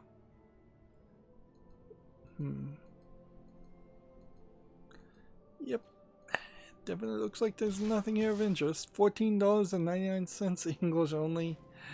Like, just ridiculously expensive too. We're starting to see more and more of that. TechRaptor has a Gears Tactics review. Let's see what they say about this. This would be the spin-off tactical Gears of War game, if that wasn't obvious. They give it an 8.0. On the gameplay front, Gears Tactics nails the transition from high-octane shooter to tactical strategy. You're hooked even as a grind through an overlong campaign filled with repetitive missions. Cons are repetitive story beats and objectives. Valiantly awards boss fights, valiantly awkward boss fights, and complete lack of in-game content. The pros are perfect tactical translation of Gears combat, deep unit customization options, and action-minded gameplay. 8.0 again. Okay, not hating that idea, although I'm not sure it really makes sense for me to even think about playing Gears Tactics until I've played at least a little bit of XCOM, because XCOM is, I guess, the de facto standard to compare any other tactical game around.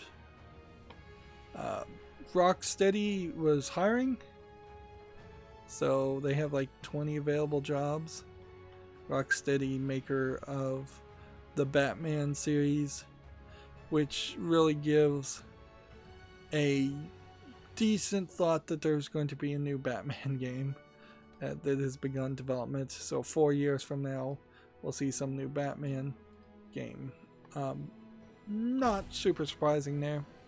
My hope is that Rocksteady can take what they've learned in the Arkham Asylum series, the trilogy that actually is 4 games as far as, but Rocksteady wants to think of it as only the 3 games they made. I'm hoping they can take what they learned from there and kind of do a lot different. Get rid of the beat 'em up combat for something smoother like the Spider-Man game combat. I think plays it better. Get rid of the idea of needing a vehicle, because that always sucks in vehicle missions. Maybe lower the number of collectibles. I think all games are going to have to start thinking from that perspective. Just no more 1,000 collectibles in every game. Let's lower that down to 100 reasonable collectibles, or maybe 300 reasonable collectibles. I don't want Rocksteady to take Batman into an insanely different direction to the point where it's like a Telltale game or anything like that. But I do want more polish and more gameplay and more things that make a little bit more sense for Batman. Try to bring in the fact that he's a detective more, and he isn't just this always a action vigilante. I know the movies pretty much make him nothing but an action vigilante, and the comic books probably do that too, although the comic books probably don't matter much anymore because they'll probably be out of business by the time the next Batman game comes out. But try to put some fun into the character of Bruce Wayne and Batman in general. Like, it doesn't all have to be dark and brooding. There's an interesting point that I just saw, is that James Bond actually had his wife murdered in one of the early Ian Fleming books, and it's depicted in one of the early Ian Fleming James Bond movies. And that James Bond character is supposed to be the same character, even though the actor keeps changing throughout that. So there are a lot of instances of James Bond movies where he's still having some fun and being action-y without him just being dark and brooding over the fact that his wife was murdered. Like, nobody's gonna say that the famous womanizing and cool, calm, and collected character of James Bond is anywhere really close to what Batman is. James Bond might be somewhat close to what Bruce Wayne is depicted as, but not Batman. And so I would say that they probably should bring him into more of a cool and collected, calculating detective role.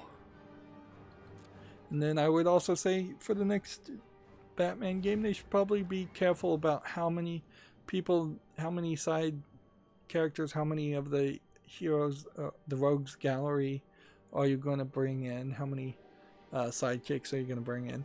And not just flood the game with cameos of characters that don't matter, but make each character come into the story if they naturally make sense being in the story, and if they actually play well. Also, the Batman games are going to have to be careful about, hey, are you just going to bring back the Joker in the next game, or are you going to move on to some other character who's going to play a role, or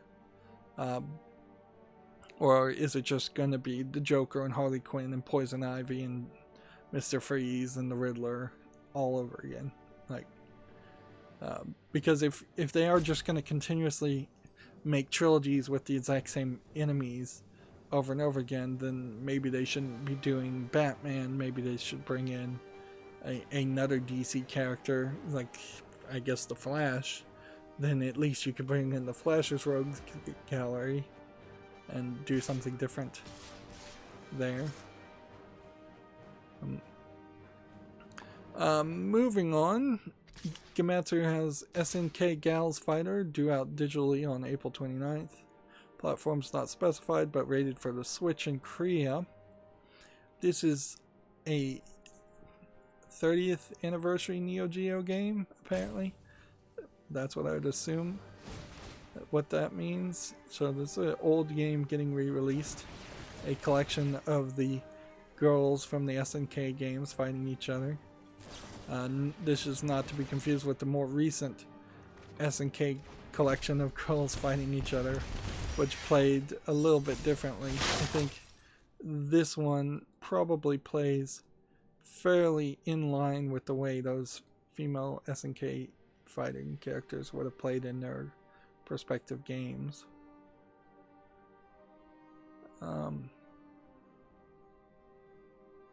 Just do no box. Just end it. Just end it. Like, they're gonna take me out regardless. Just save myself some time. Oh man, one white away. And yeah, we've only gotten one victory, and that may have been in the quick disconnect on the weekly thing. Magic is getting more and more of a hassle, frankly, with its 2 or 3 things a week that you kind of need to do on top of 15 victories per day that you kind of need to do on top of the 10 minimum victories you should do every day to get the mastery levels up. And I guess maybe if you just rolled it back a lot and said, you know what, I'm not going to pay for the mastery, I'm not going to care about the daily victories because I don't care about getting experience for the mastery levels. I'm not going to then do any of the other side things because I don't really care about the cards that I get. But to adopt that attitude, the only way you could really get away with that and still really be anywhere successful in Magic is if you're just buying cards. And that would be it. There is probably a much faster and better experience if you just went pay to win and became a whale and bought all the cards at the beginning of every expansion. Thus, you don't have to really buy the Mastery Pass because all it does is give you skins. And I'm not sure you couldn't just buy those skins in the store in the first place. And I guess also if you have all the cards, you probably could do something smart enough to create a scenario where you're not actually not actually having to lose as often because you probably just win. Yeah, this whole system becomes a lot easier once you can buy all the cards, buy all the skins, buy somebody to potentially, I mean, you generally wouldn't have to pay somebody to tell you what cards to play, but you would have all the cards to play the top tier meta decks. Moving on, Gamatsu has Atelier, Ryza, Ever Darkness, and the Secret Hideout shipments and digital sales have now topped 420,000. So this, by Atlier's standard, this newest game has been an amazing success critically, and now it's been a pretty good success for a niche game in general. And if you look at the breakdown here, you have Romance of the Three Kingdoms doing only 260,000 for the PS4 and PC, and Warriors Orochi 4, which is a probably bigger known series, which is also available for the PC, PS4, Xbox One, and Switch. They only did 250,000. Atelier Ryza came out in September of 2019 and October on PC of 2019, so it's been out for about 6 months. And again, definitely not a game that, because it's niche, would have been likely to sell a million units or expected to sell that much. 300,000 does seem to be about the right number for something to be considered a success, unless it's a AAA game, and then the AAA game developers never consider it a success regardless of how much it sells, a la Borderlands 3.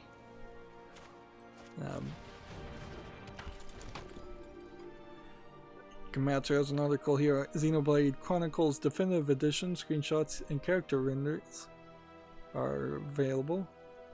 Like, not really much news there.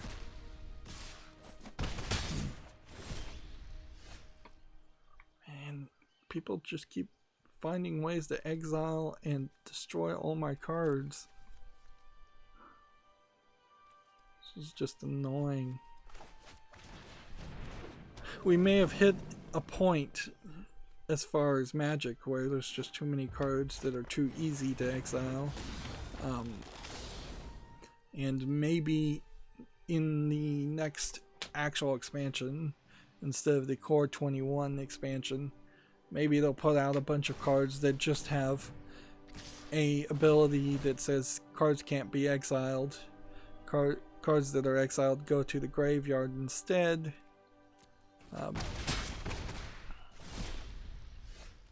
Something along that line.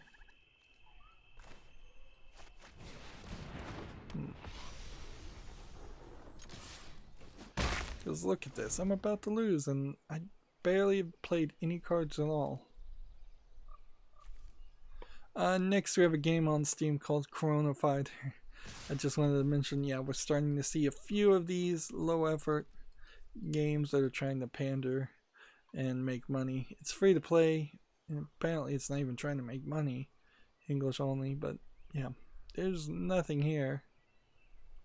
I don't know why you would waste your time making a basic joke game.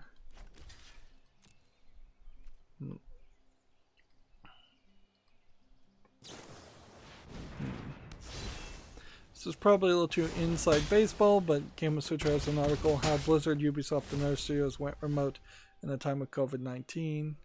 There's definitely something to be said about a lack of forethought and preparedness in IT as far as remote connectivity. No company and no source that covers like what is the trend, what are IT people focusing on. Nobody was talking about remote connectivity really. Even a very basic thing that schools could have had, which is, do most schools have a system where you can call into a landline phone number and get on a voice call? Is there some sort of contract or solution to doing that, or some software set up to do that? Like most schools, probably not. Even if their phones would be able to do group calls or voice calls, it's probably not known how to do that. And that backup certainly would have helped a lot of kids that that didn't have internet access, but it probably doesn't help by much. Yeah, but for years I've been following IT people, and it's all about the 3-2-1 backups. 3 backups, 2 different medias, 1 offsite. That was what people were focused on. It's all about security against viruses and ransomware. Ransomware has been a big focus lately in the past decade. But remote connections, not even on the board. Even if somebody was like particularly paranoid and prescient about knowing that they wanted remote connections, just the fact that nobody else in the IT fields was really talking about it means that whoever would have been in charge of the budget would not really have been on board with that idea. And that's probably a similar case for many other departments also, is that the idea of a pandemic was not considered a realistic or something to worry about. I did not want to play that. Can we cancel? No. Because when it does connect, it connects too fast. This white test deck that I've been using also not really teaching me anything more than it needs more mana, clearly. Like, a lot of these things don't seem like they work well enough.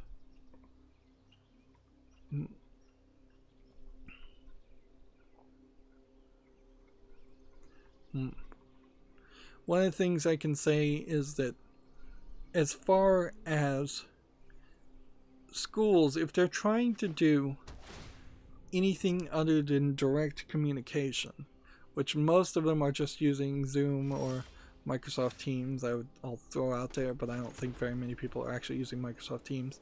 They should be, but it's lacking options compared to Zoom. But if they were trying to broadcast and kind of be like YouTubers to potentially educate more than just their class, or have something that have a presentation that is more of a like speech being presented to be broadcast out, they totally don't have a clue how to do that right. Like, schools don't, extracurricular STEM projects and things like that, they just don't know how to do that. The teachers have been used to talking to giving a speech in front of a class of 30 students, and that's pretty much it.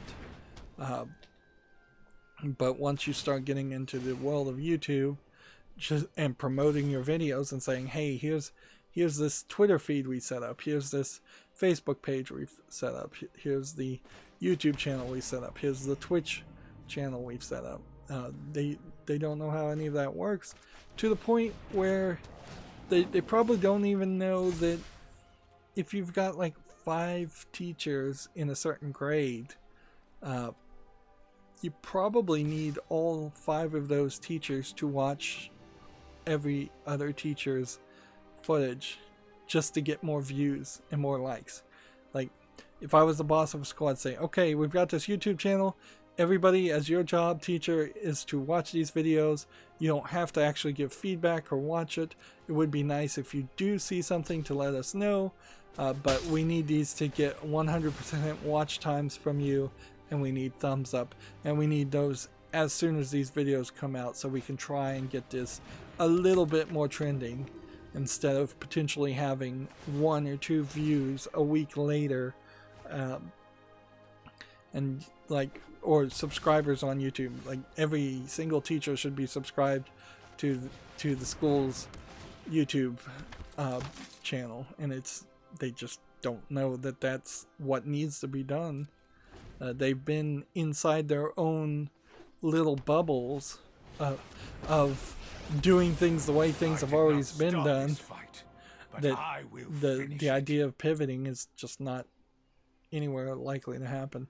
And there probably will be some major winners and losers in this. Like, I wouldn't be surprised if there's just an MIT level of like extra education that becomes so popular and so successful that parents just stop having their kids watch their local programs, their local education programs, and instead everybody just watches MIT, which creates the dangerous precedent that all local schools will start losing funding, and everybody will just have all kids around the United States or around the world getting the same education from the same one or two people, which standardized education is a good idea, but it has to have a lot of oversight and be done very cautiously. Otherwise, you're going to start having mistakes getting taught to an entire generation, or propaganda, a little yellow journalism getting taught to an entire generation. That already happens in schools quite a bit. There was a story in the United States of one city trying to ban books yet again. Every year there's some school system that tries to ban books just as a way of creating wedge political issues. That's pretty much it, because there's no way that the Supreme Court, even in its current makeup, or even in a future conservative makeup, is going to go against freedom of speech. If they did, that would be ridiculous, and then a lot of people would be very upset about that.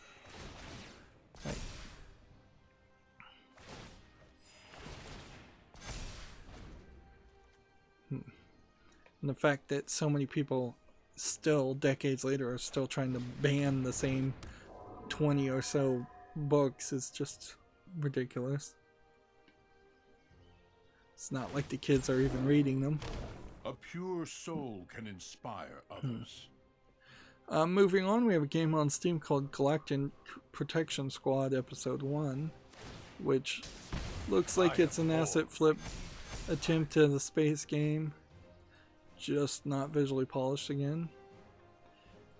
$9.99 English full audio. No reason for episodic games to exist in general, particularly when it's somebody who doesn't know. Let's see.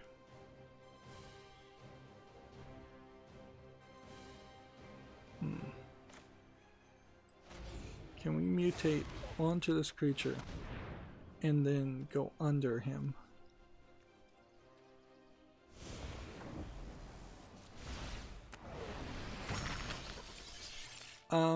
Actually that was stupid. I should have done over. But whatever.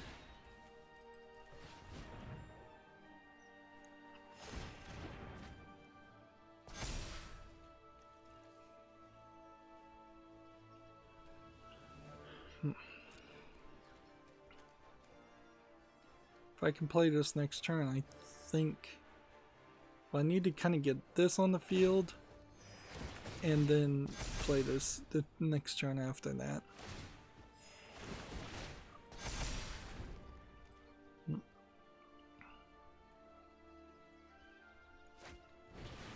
Let's see. Next we have a game on Steam called Infinite Corp, which looks like it's an attempt at some interesting characters, a very sharp edge design, very strong, sharp jaw lines on all these characters.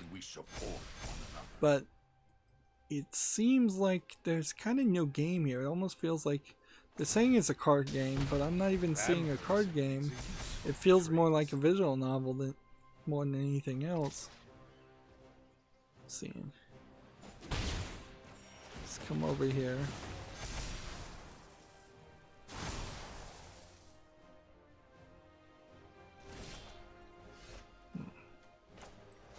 This.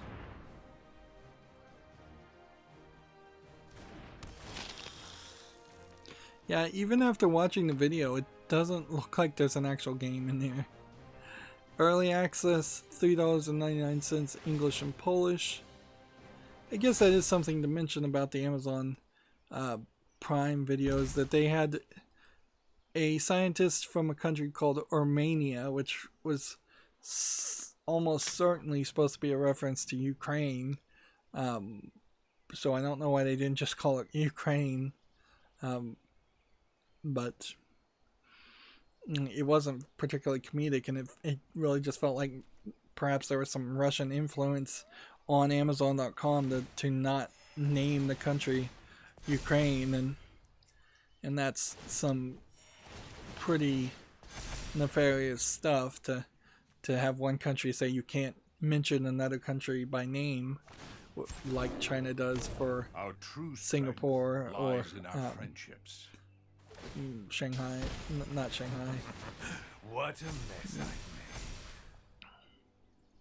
Taiwan, that's the other one. Singapore and Taiwan.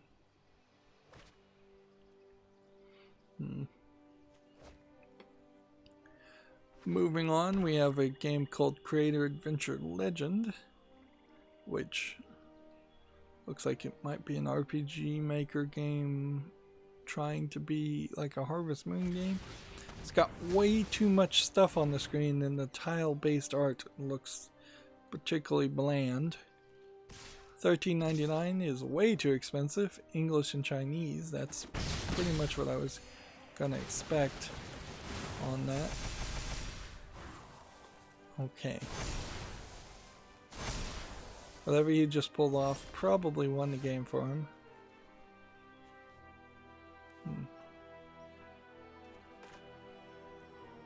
Can I play this?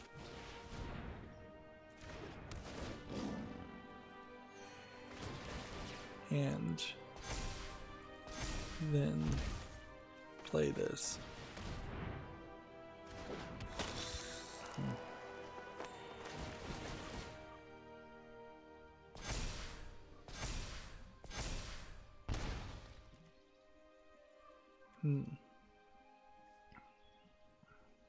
So I think the way this would go is I want to put this.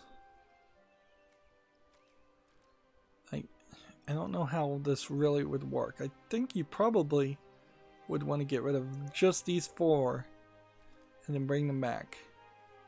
And instead of getting rid of, say, this and this.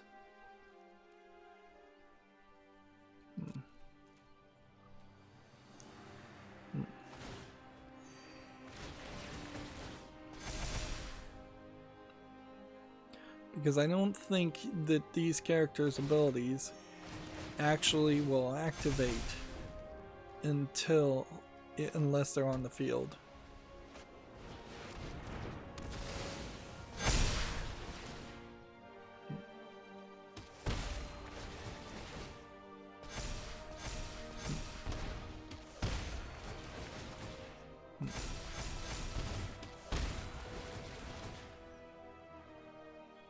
And the synergy we've got going on here is nice, but it's not going to save.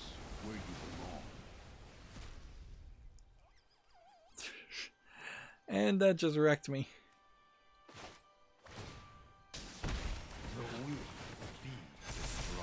Just totally wrecked me.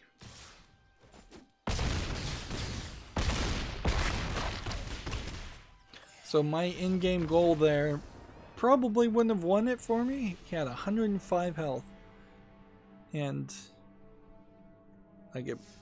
yeah. His in-game goal totally beat me. So I need to rebuild those cards at some point. Rebuild that deck. Here we have a game called Evolution for Beginners, which looks like a terrible game. I should have curated some of these. $3.14 English only. Yeah, I'm not going to go any further talking about that one. So I'm going to try and burn through a lot of this stuff quickly. Here we have a game on Steam called What Makes Us Special, which looks like it's a anime inspired, if not actually animated, drawn visual novel. And here you have some, I don't know, the head is a little bit swollen compared to the neck, and then the body is kind of stretched out. And none of them are like in school uniforms, even though they're being shown in a school, so it's almost like it's not taking place in a country where uniforms are required. It's $5.99.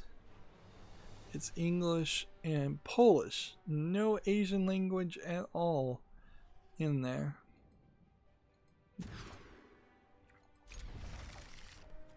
Let's go and get rid of... No, what? Let's get rid of one cat. We don't need two cats. My concern here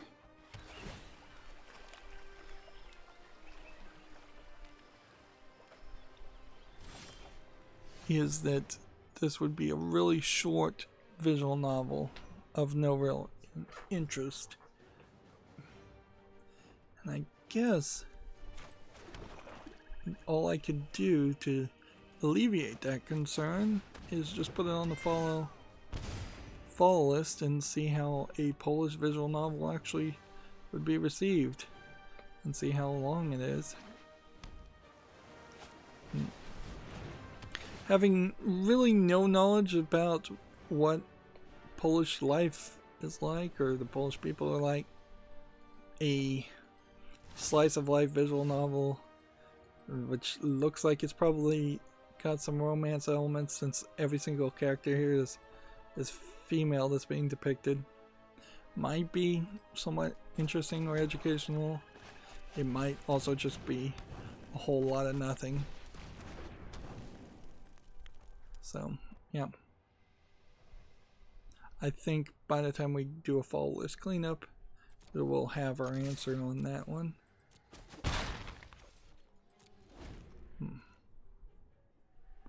I probably, since I had two there, if I was going to attack, I should have switched the character out. So I should do this right now to adjust for that.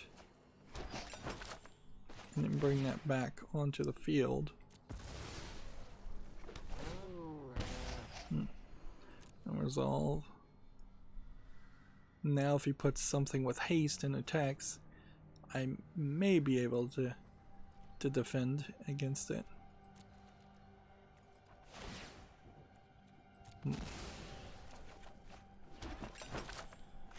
And we're in a good position to win here. We actually have a deck built with a purpose. It's just going to be a matter of making as much progress as possible.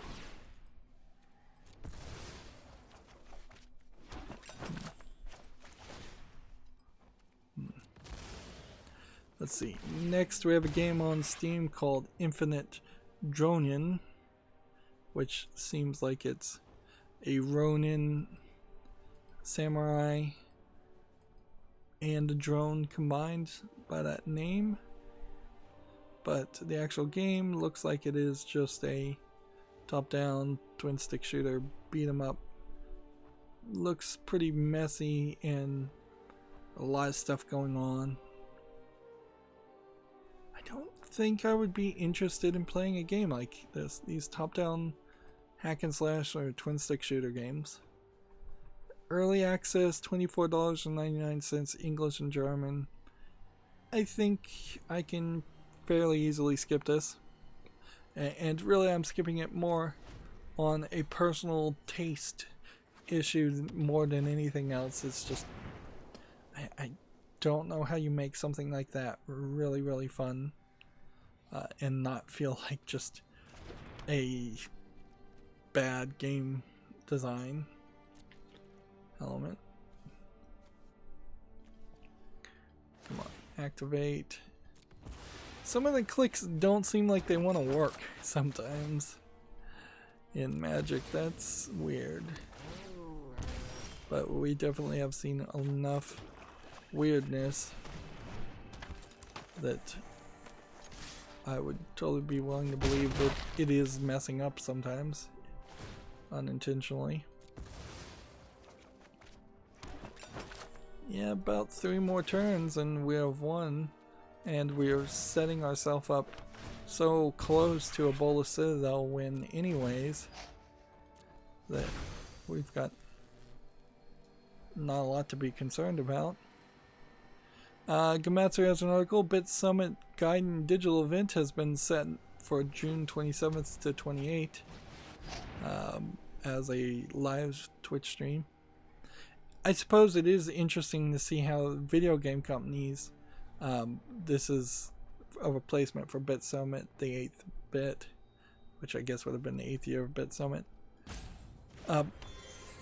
Video game companies in particular are particularly well knowledgeable about technology, so them converting to Twitch, which they were probably already thinking about or at least knew how to run a Twitch stream anyways, is not surprising. It will be, I suppose, more surprising if we find that some companies, some video game companies are kind of incredibly incapable of creating a social media presence and making content for it. But there really is no excuse as to why that would be the case. Next, attack here and here. And we'll see what he wants to block with. And we'll just go ahead and eat it. And put it back. And the only reason to do that is so that this guy can attack freely. Or maybe have a better chance of attacking freely. Next we have a game on Steam called X-Racer 2 Evolution, which looks like it's probably a cell phone game with some crazy racing elements. Let's see, $1.69 discounted, English and German. Yeah, it doesn't look particularly interesting. I played a game that was somewhat similar to this about 5 or 6 years on the cell phone, then got bored of it fairly quickly because you're just always driving, always trying to get coins, always trying to level up to the next thing. They tend to have the feeling of having some pay to win elements and such, so that becomes another issue.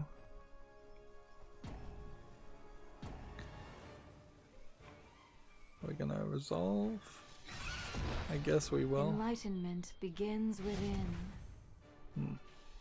If this guy somehow wins, that would be amazing. Because I have this guy on the ropes.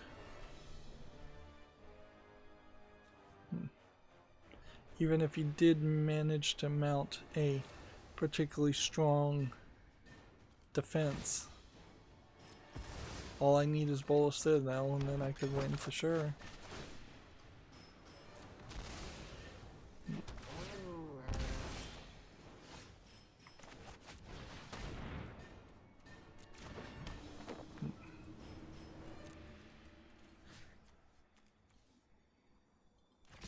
Gonna attack that. And sure, let him kill that. Meanwhile, we'll sacrifice that.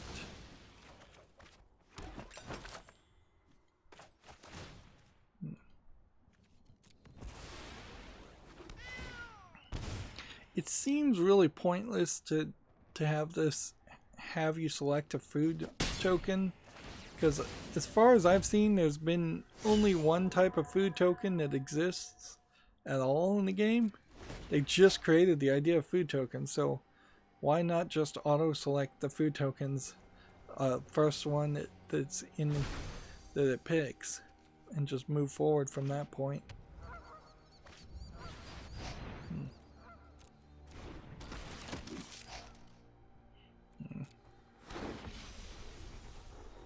744. creatures. Equal to your devotion to white. How did he have such a high devotion to white? Meditate with me. This is ridiculous. It's completely ridiculous. I'm gonna get wrecked by 8 of these characters.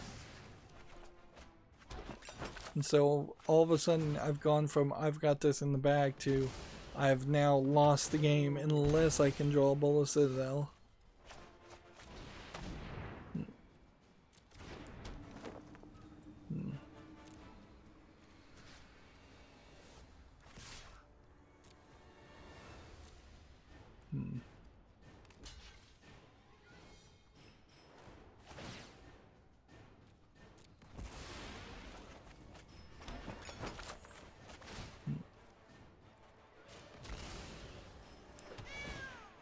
Let's see. Next we have a game on Steam called Valor Girls, which is just a bunch of anime girls on a white and grayish background in a jigsaw puzzle game. The art style here does seem to kind of connect better than most.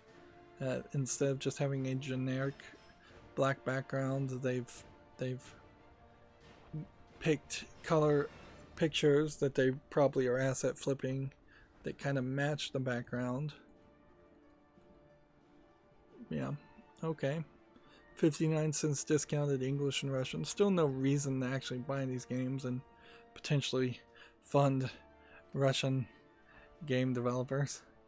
Low effort Russian game developers who may be pulling off some scams by making these terrible games.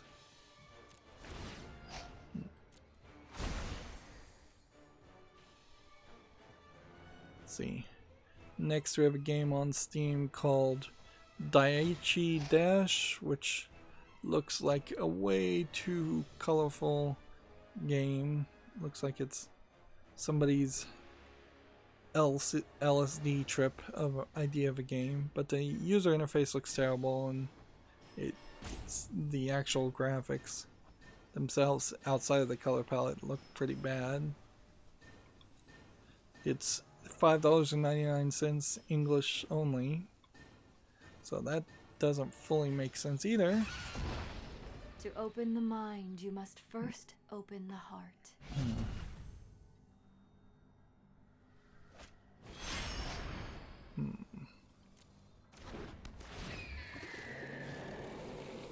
So what's he gonna send back? Is he gonna get rid of any of his cards?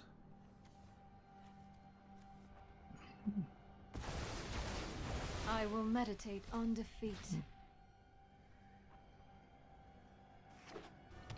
Come on, Bola Citadel. This deck has 3 Bola Citadels. That's should be more than enough.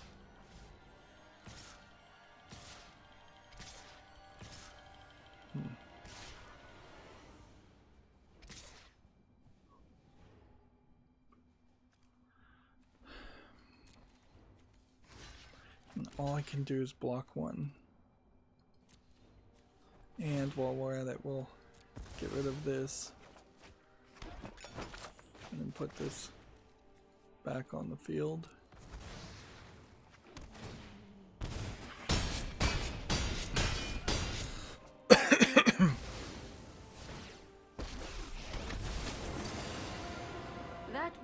Next we have a game on Steam that looks like it's Korean letters. It's by the title called Novena Diablos, which sounds almost Spanish, if anything. And it does look like it is a horror visual novel. Something akin to like The Exorcist or something. It's tagged as surreal detective game. English not supported, 1709. Korean only.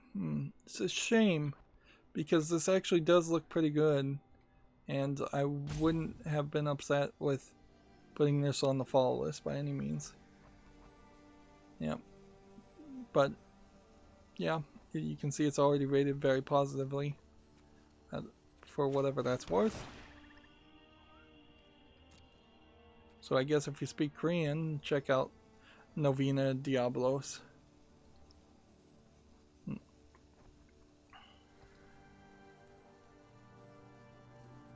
And meanwhile,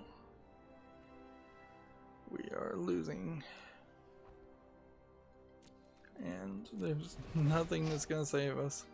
And I messed myself up by playing that and bringing back that character. I shouldn't have done that.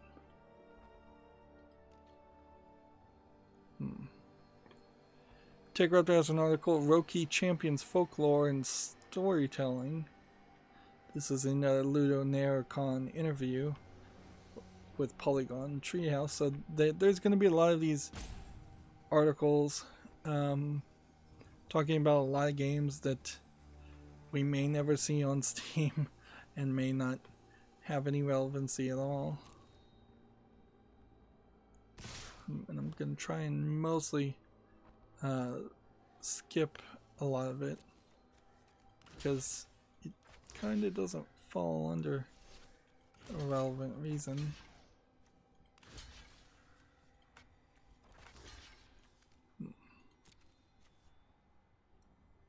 Alright.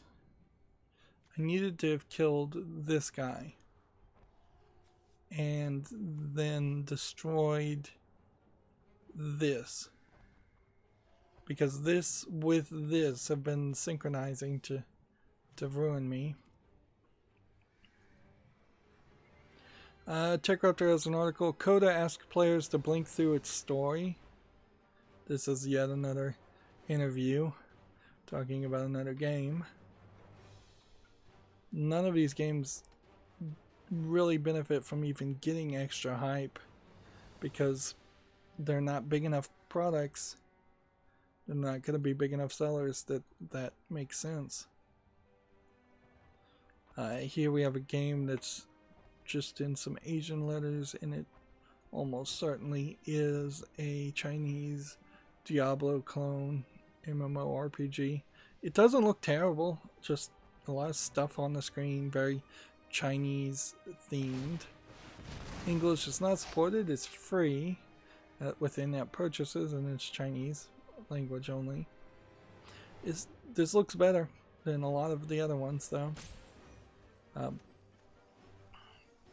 Again, questionable though why you would want to play those games on the PC instead of on some other platforms.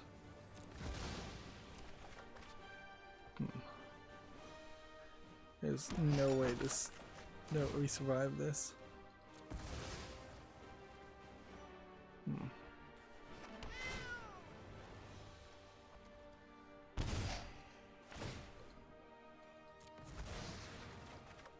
This is just taking forever, and I'm ready to be done with this stream.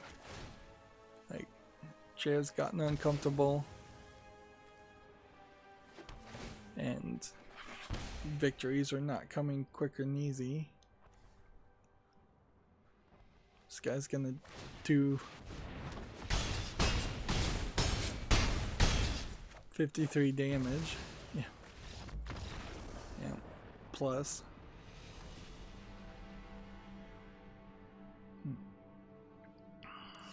So, since it's Monday, and since we only need victories, let's start skipping past games, and we'll just cover the news, and then let's just wrap it up.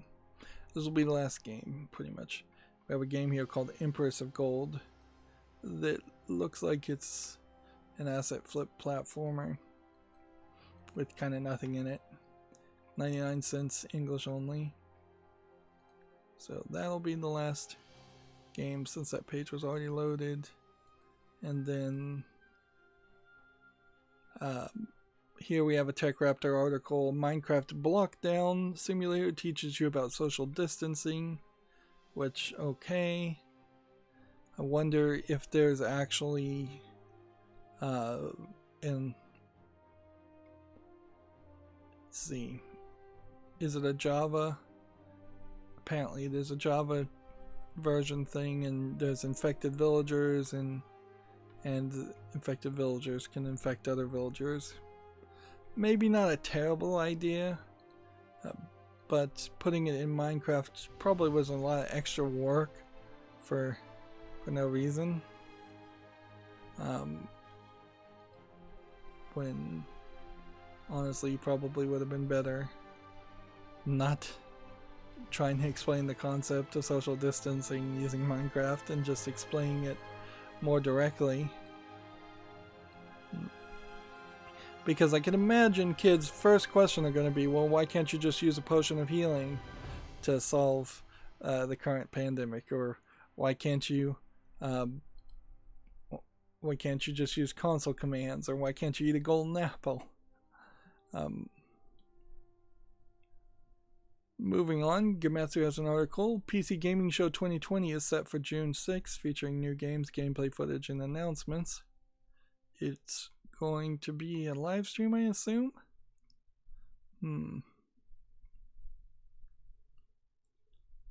Seems like... yeah, it's streaming on Twitch and other platforms. They don't even want to mention YouTube, I guess, at this point. TechCrypto has an article. Ninjala Battle Pass promises more adorable shinobi content. I kind of didn't want Ninjala to have a Battle Pass in it. As a new Splatoon from a different company, or new game like Splatoon from a different company, the idea of a Battle Pass happening and then having to pay to continuously get more content really makes this a hard sell, considering it's targeting young kids. I don't think Fortnite has any kind of Battle Pass elements. It probably has some in-game V-Bucks. Yeah, it has in-game purchases for sure with the V-Bucks, but I don't know if there's a Battle Pass or anything that is more than just cosmetic purchases or dances. I think you buy dances, but I haven't even played Fortnite, so I have no idea. TechRaptor has an article here. Torchlight 3 co-lead says he hates pets in Torchlight, which is probably more evidence that Torchlight 3 is being made by somebody who's not really the idea of... he doesn't really have the idea of what pets were, because he's saying free-to-play mechanics were awful according to the developer.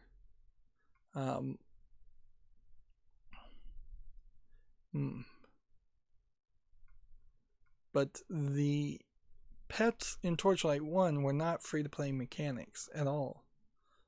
Well, maybe you could argue that they were free-to-play mechanics, but I'd have to hear a real good idea. And maybe I'm misreading this article, and he's saying the free-to-play idea of Torchlight 3, which was what it was originally going to be, and I don't think is what it is going to be now. They're also passing on the Battle Pass. Seems like he's probably saying all the right things. But the pets in Torchlight 1 weren't there as just cosmetic purchases. They were there as helpers to speed up the gameplay and the grind of playing a Diablo-like game, because they would take the inventory items you have back to the storefront. Now, when you compare that to just an item like the grinder in Deathspank, where you have an item in your inventory, you cannot get rid of it, it just grinds down all your weapons that you don't want to use to money immediately. The grinder is a way better idea than a pet. Pets fighting with you, slightly an interesting idea, but it doesn't ever really work. I can't think of a single game where having a pet actually helped you beat a boss. Now, Diablo 2 had like co-fighters that you could hire, like assistant human characters that would attack enemies, and they worked pretty nicely. But I don't. There's a difference there between having an animal fighting with you and having another human fighting with you, even if it is just an AI human.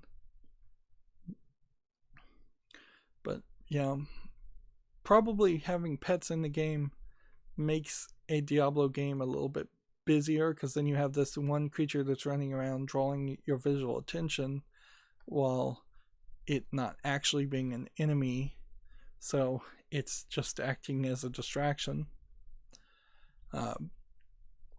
Moving on, TechRaptor has an article, The Witcher Masquerade adds 8 hours of fan-made mystery. I don't think, though, that this is a mod for The Witcher 3. I think this is a mod for The Witcher 1. Let's see. Yeah, that doesn't really look like Witcher 3 graphics by the looks of it.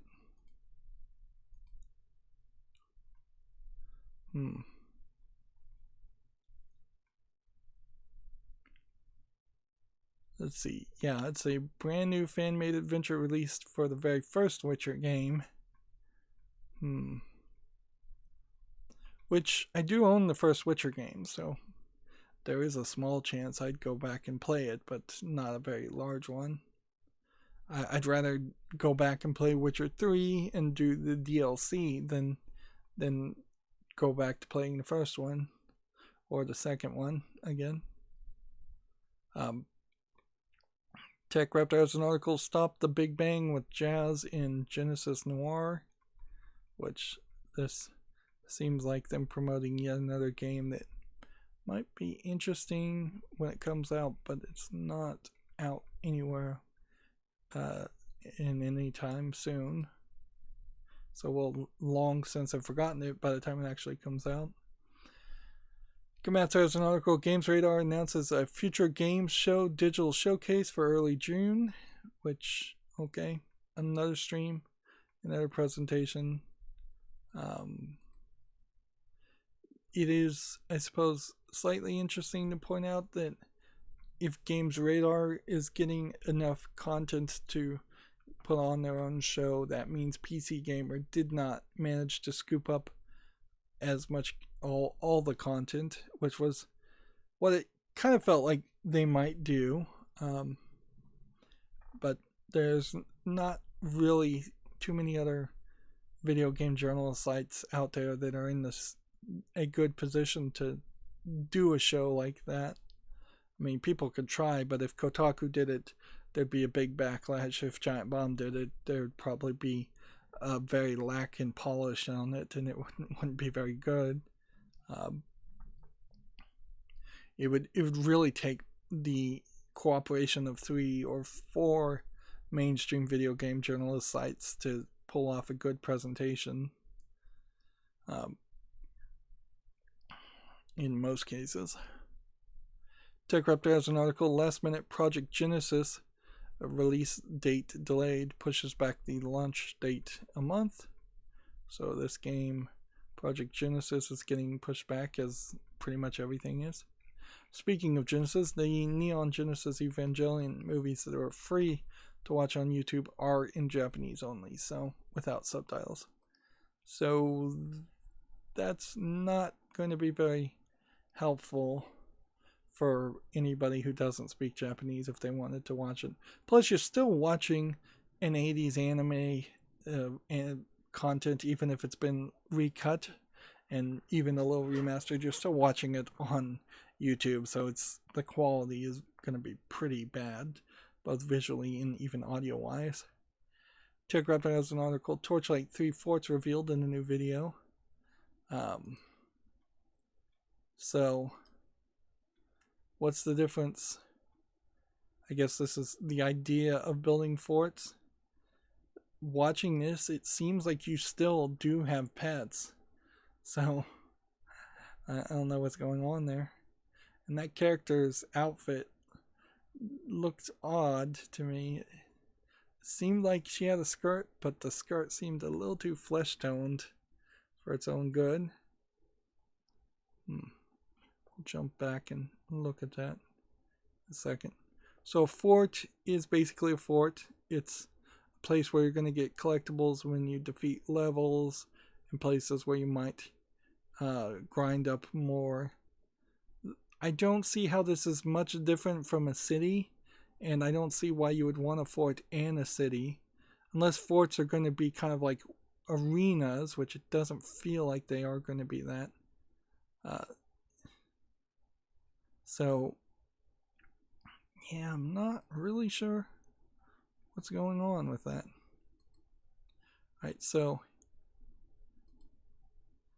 let's pause this right here. Pause, and then close this. She has this outfit that's bright green with gold, a gold line, and no shoulders. And then it comes out over like this, and over like this. And then she has what looks like just a bright green with gold outline, almost like thigh cap. Just something that's just magically glued to her thighs. And then she has boots that are bright green. So when you look at this part here looks very flesh-like. And I don't think it's supposed to. And it's not quite the same complexion as her arms and her face, certainly. But it does look like it's very flesh-like, and it gives off with this V-shaped adornment that can only be described as like a camel toe emblem. This is bad game design, visual design. Yeah. And when that's the thing that catches my attention in the first 3 seconds of a 1 minute and 10-second video, it's kind of hard to pay a lot of attention to anything else. Just, man, they need to redraw that. They need to have caught that in the development, and that should not have made it to the final product. Gamasutra has a blog here for Black Mesa's project lead Adam Ingalls on Half-Life, remote work, and game design philosophy. This is an article. At this point, I think I don't have time to read articles ever. So even if I did kind of want to read his little blog article interview, it's probably not going to be very helpful or informative as a video game critic to know what he has to say. Honestly, if the artist cannot convey the message through their art, I don't want to hear the message. In the same way that if some video game content creator went on Twitter and decided to rant about what their game is supposed to mean, but nobody got that meaning from actually playing the game, it's kind of pointless. And it's also kind of pointless to follow video game creators on Twitter and hear about their opinions or like political beliefs and things like that. It really doesn't mean anything or help anything to somebody who just wants to consume the art and play the game. Moving on, we have Gamatsu has a retro racing 80s overdrive game, a retro racing game called 80s Overdrive, which is coming to the Switch on May 7th, which does look like just another Overdrive or Overdrive clone. Doesn't look like there's anything too special here.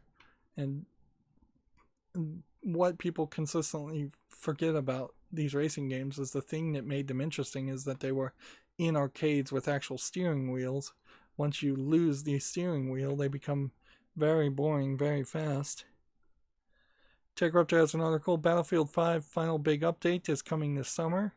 So that's pretty much the end of Battlefield, and I think a bunch of people are somewhat upset about that. Although I think probably a larger majority of people never got into Battlefield and just kind of don't care.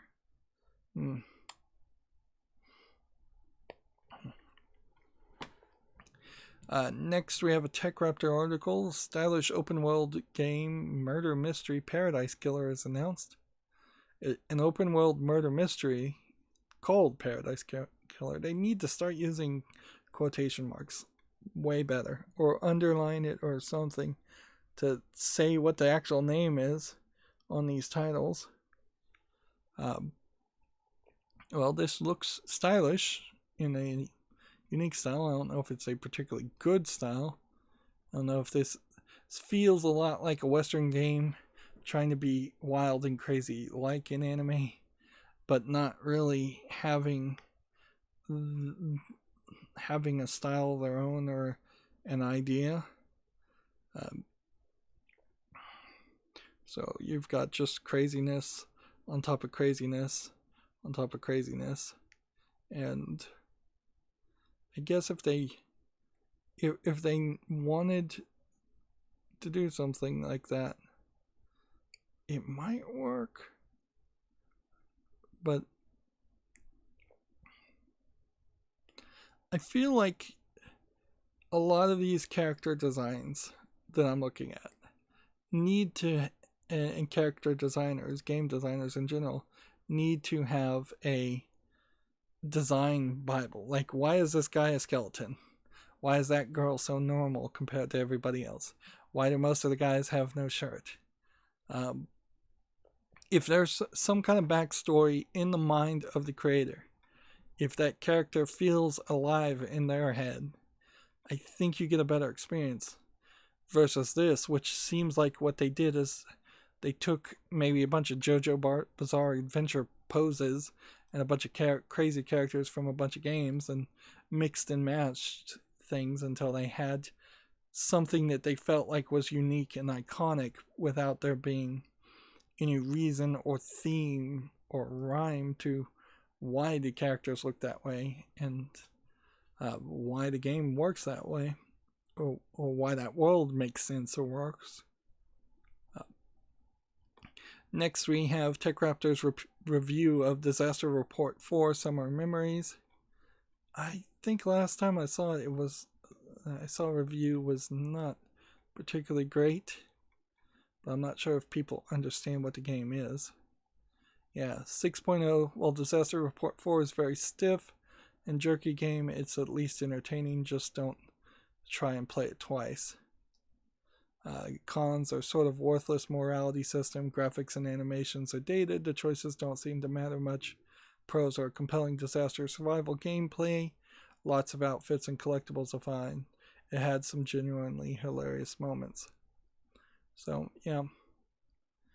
It might very well be a case that Disaster Report as a series is not actually good games, and that's why, in part, they've never caught on or been brought over to the West.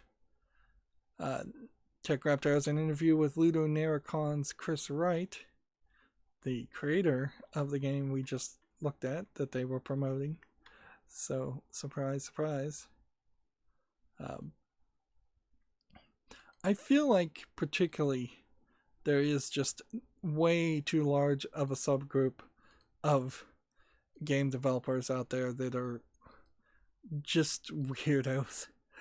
Weirdos by even video game standards. That they aren't in touch or in tune with what game players want to see and want to play to the point where they are probably the type of people that have worthless arts degrees that can't get a job anywhere else, even as like an art professor. And yet they don't want to be starving artists who create their art and give it to the world for free. They want to try and sell it to people and then try to commercialize it and sacrifice their own original concept to try and commercialize it. Next we have an article from TechRaptor. Final Fantasy XIV's patch 5.3 streamlines A Realm Reborn and also adds flying. Interesting. The good news is we probably won't have too many leftover games for Wednesday, but we certainly are taking forever to get done. I need to just always move faster.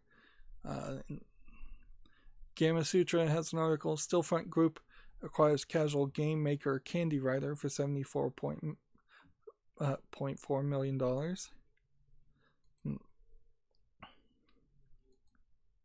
This would be kind of a great scenario if I had a second content creator on my channel.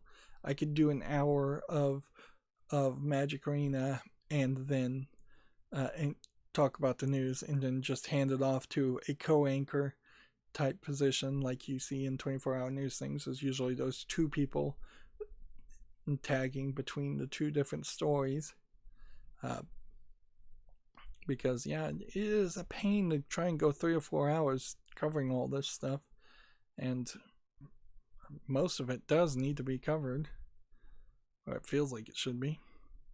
Anyways, Gamatsu has an article, Super Mash for PS4, Xbox One, and Switch launches May 8th. I don't know what this game is, though.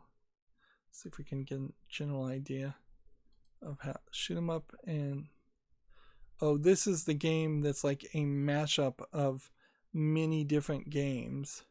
So 2 different game styles get mashed together, and then it gives you a mini game combining those 2 different game styles. And it's not very interesting, frankly. From what I've heard, it's almost like WarioWare game mini games. It's not interesting or unique, and sometimes you'll get something like action and adventure that, from what I hear, wouldn't really change the game much, or you get something like action and visual novel, and then that doesn't work at all or make any sense. Although if somebody was going to actually try to make an action visual novel, that'd be interesting. TechRaptor has an article here. EG7 reveals Mass Effect parody minimal affect instead of effect. Interesting idea. I don't know if there's enough Mass Effect fans still around that they'd want to play a parody like this. And I don't know how much a Mass Effect parody sells compared to just a generic fantasy sci-fi parody like Star Trek. Like, why not just make a Star Trek parody and do it well enough so that you don't get sued? But the real question, I guess, here is there a link to Steam? Nope, it's not even coming out until 2021, which really puts it just yet another year away from being relevant compared to Mass Effect. Gamatsu has an article, Tales of Crestoria launches in early June, open beta test set for early May. This is going to be a smartphone game, and if this is the graphics on a smartphone, that's particularly good looking graphics.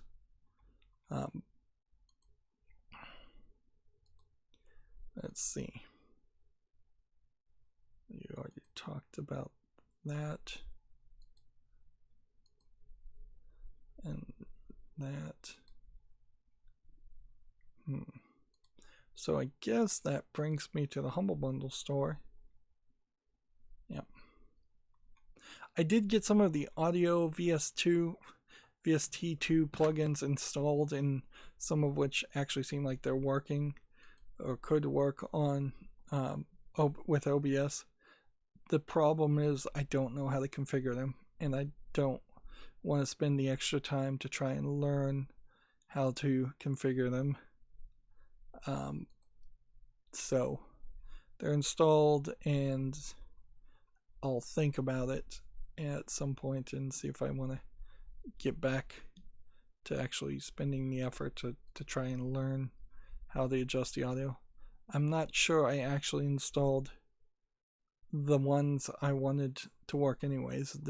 The de-esser and the big bottom effect in particular was what I was hoping for, and I didn't see anything labeled as de-esser. I was hoping it would just install and work and not cause any kind of audio problems whatsoever, which was asking quite a lot. But now I'm on my Twitter feed. Borderlands 3 is going to release a hotfix to address some audio concerns. And let's see. There's Drone Ranger Mayhem 2.0 modifier apparently makes either something offensive or just dangerously loud.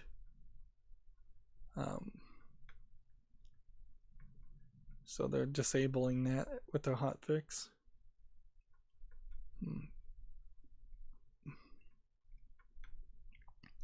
And let's see.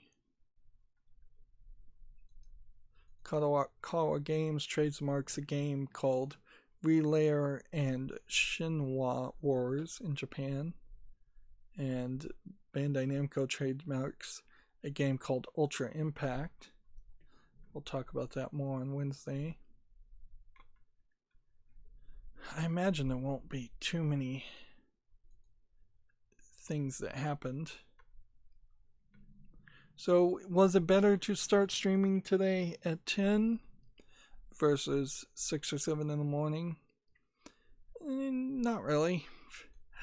If anything, I probably overslept and then am just sleepy or tired because of that. I don't really feel like I was, but yeah, I'm not really having a lot to say and not moving very fast. Let's see. Bethesda donates $1 million to COVID-19 relief efforts. They should. I can't even really give Bethesda props for that, considering on all the other terrible things Bethesda has done over the past 5 years or so. That's not enough good press by most people's standards. Let's see. Robert Kirkman's company sues Disruptor Beam for $690,000. That seems like it has something to do with the Bad Walking Dead game. Apparently there's a video out there that has all the cutscenes for The Last of Us 2 that have been leaked.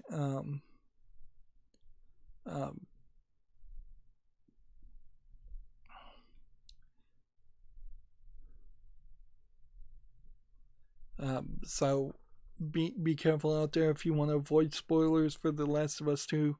Although I don't think there's really much of a story that couldn't be guessed that's going to happen anyways. Magic the Gathering is adapting their technology, and that means they are sunsetting Planeswalker Points and removing access to the Planeswalker Points website. It also might be an indication that they are done with focusing on Planeswalkers as the new big thing. I think companions are the new big thing now, and they're not going to promote companions as much as Planeswalkers or guarantee that there always will be new companions in every new expansion. But I do think companions helped changed up the game a lot more than Planeswalkers did, where Planeswalkers' concepts of their loyalty points is not super different than having a toughness and having an attack ability.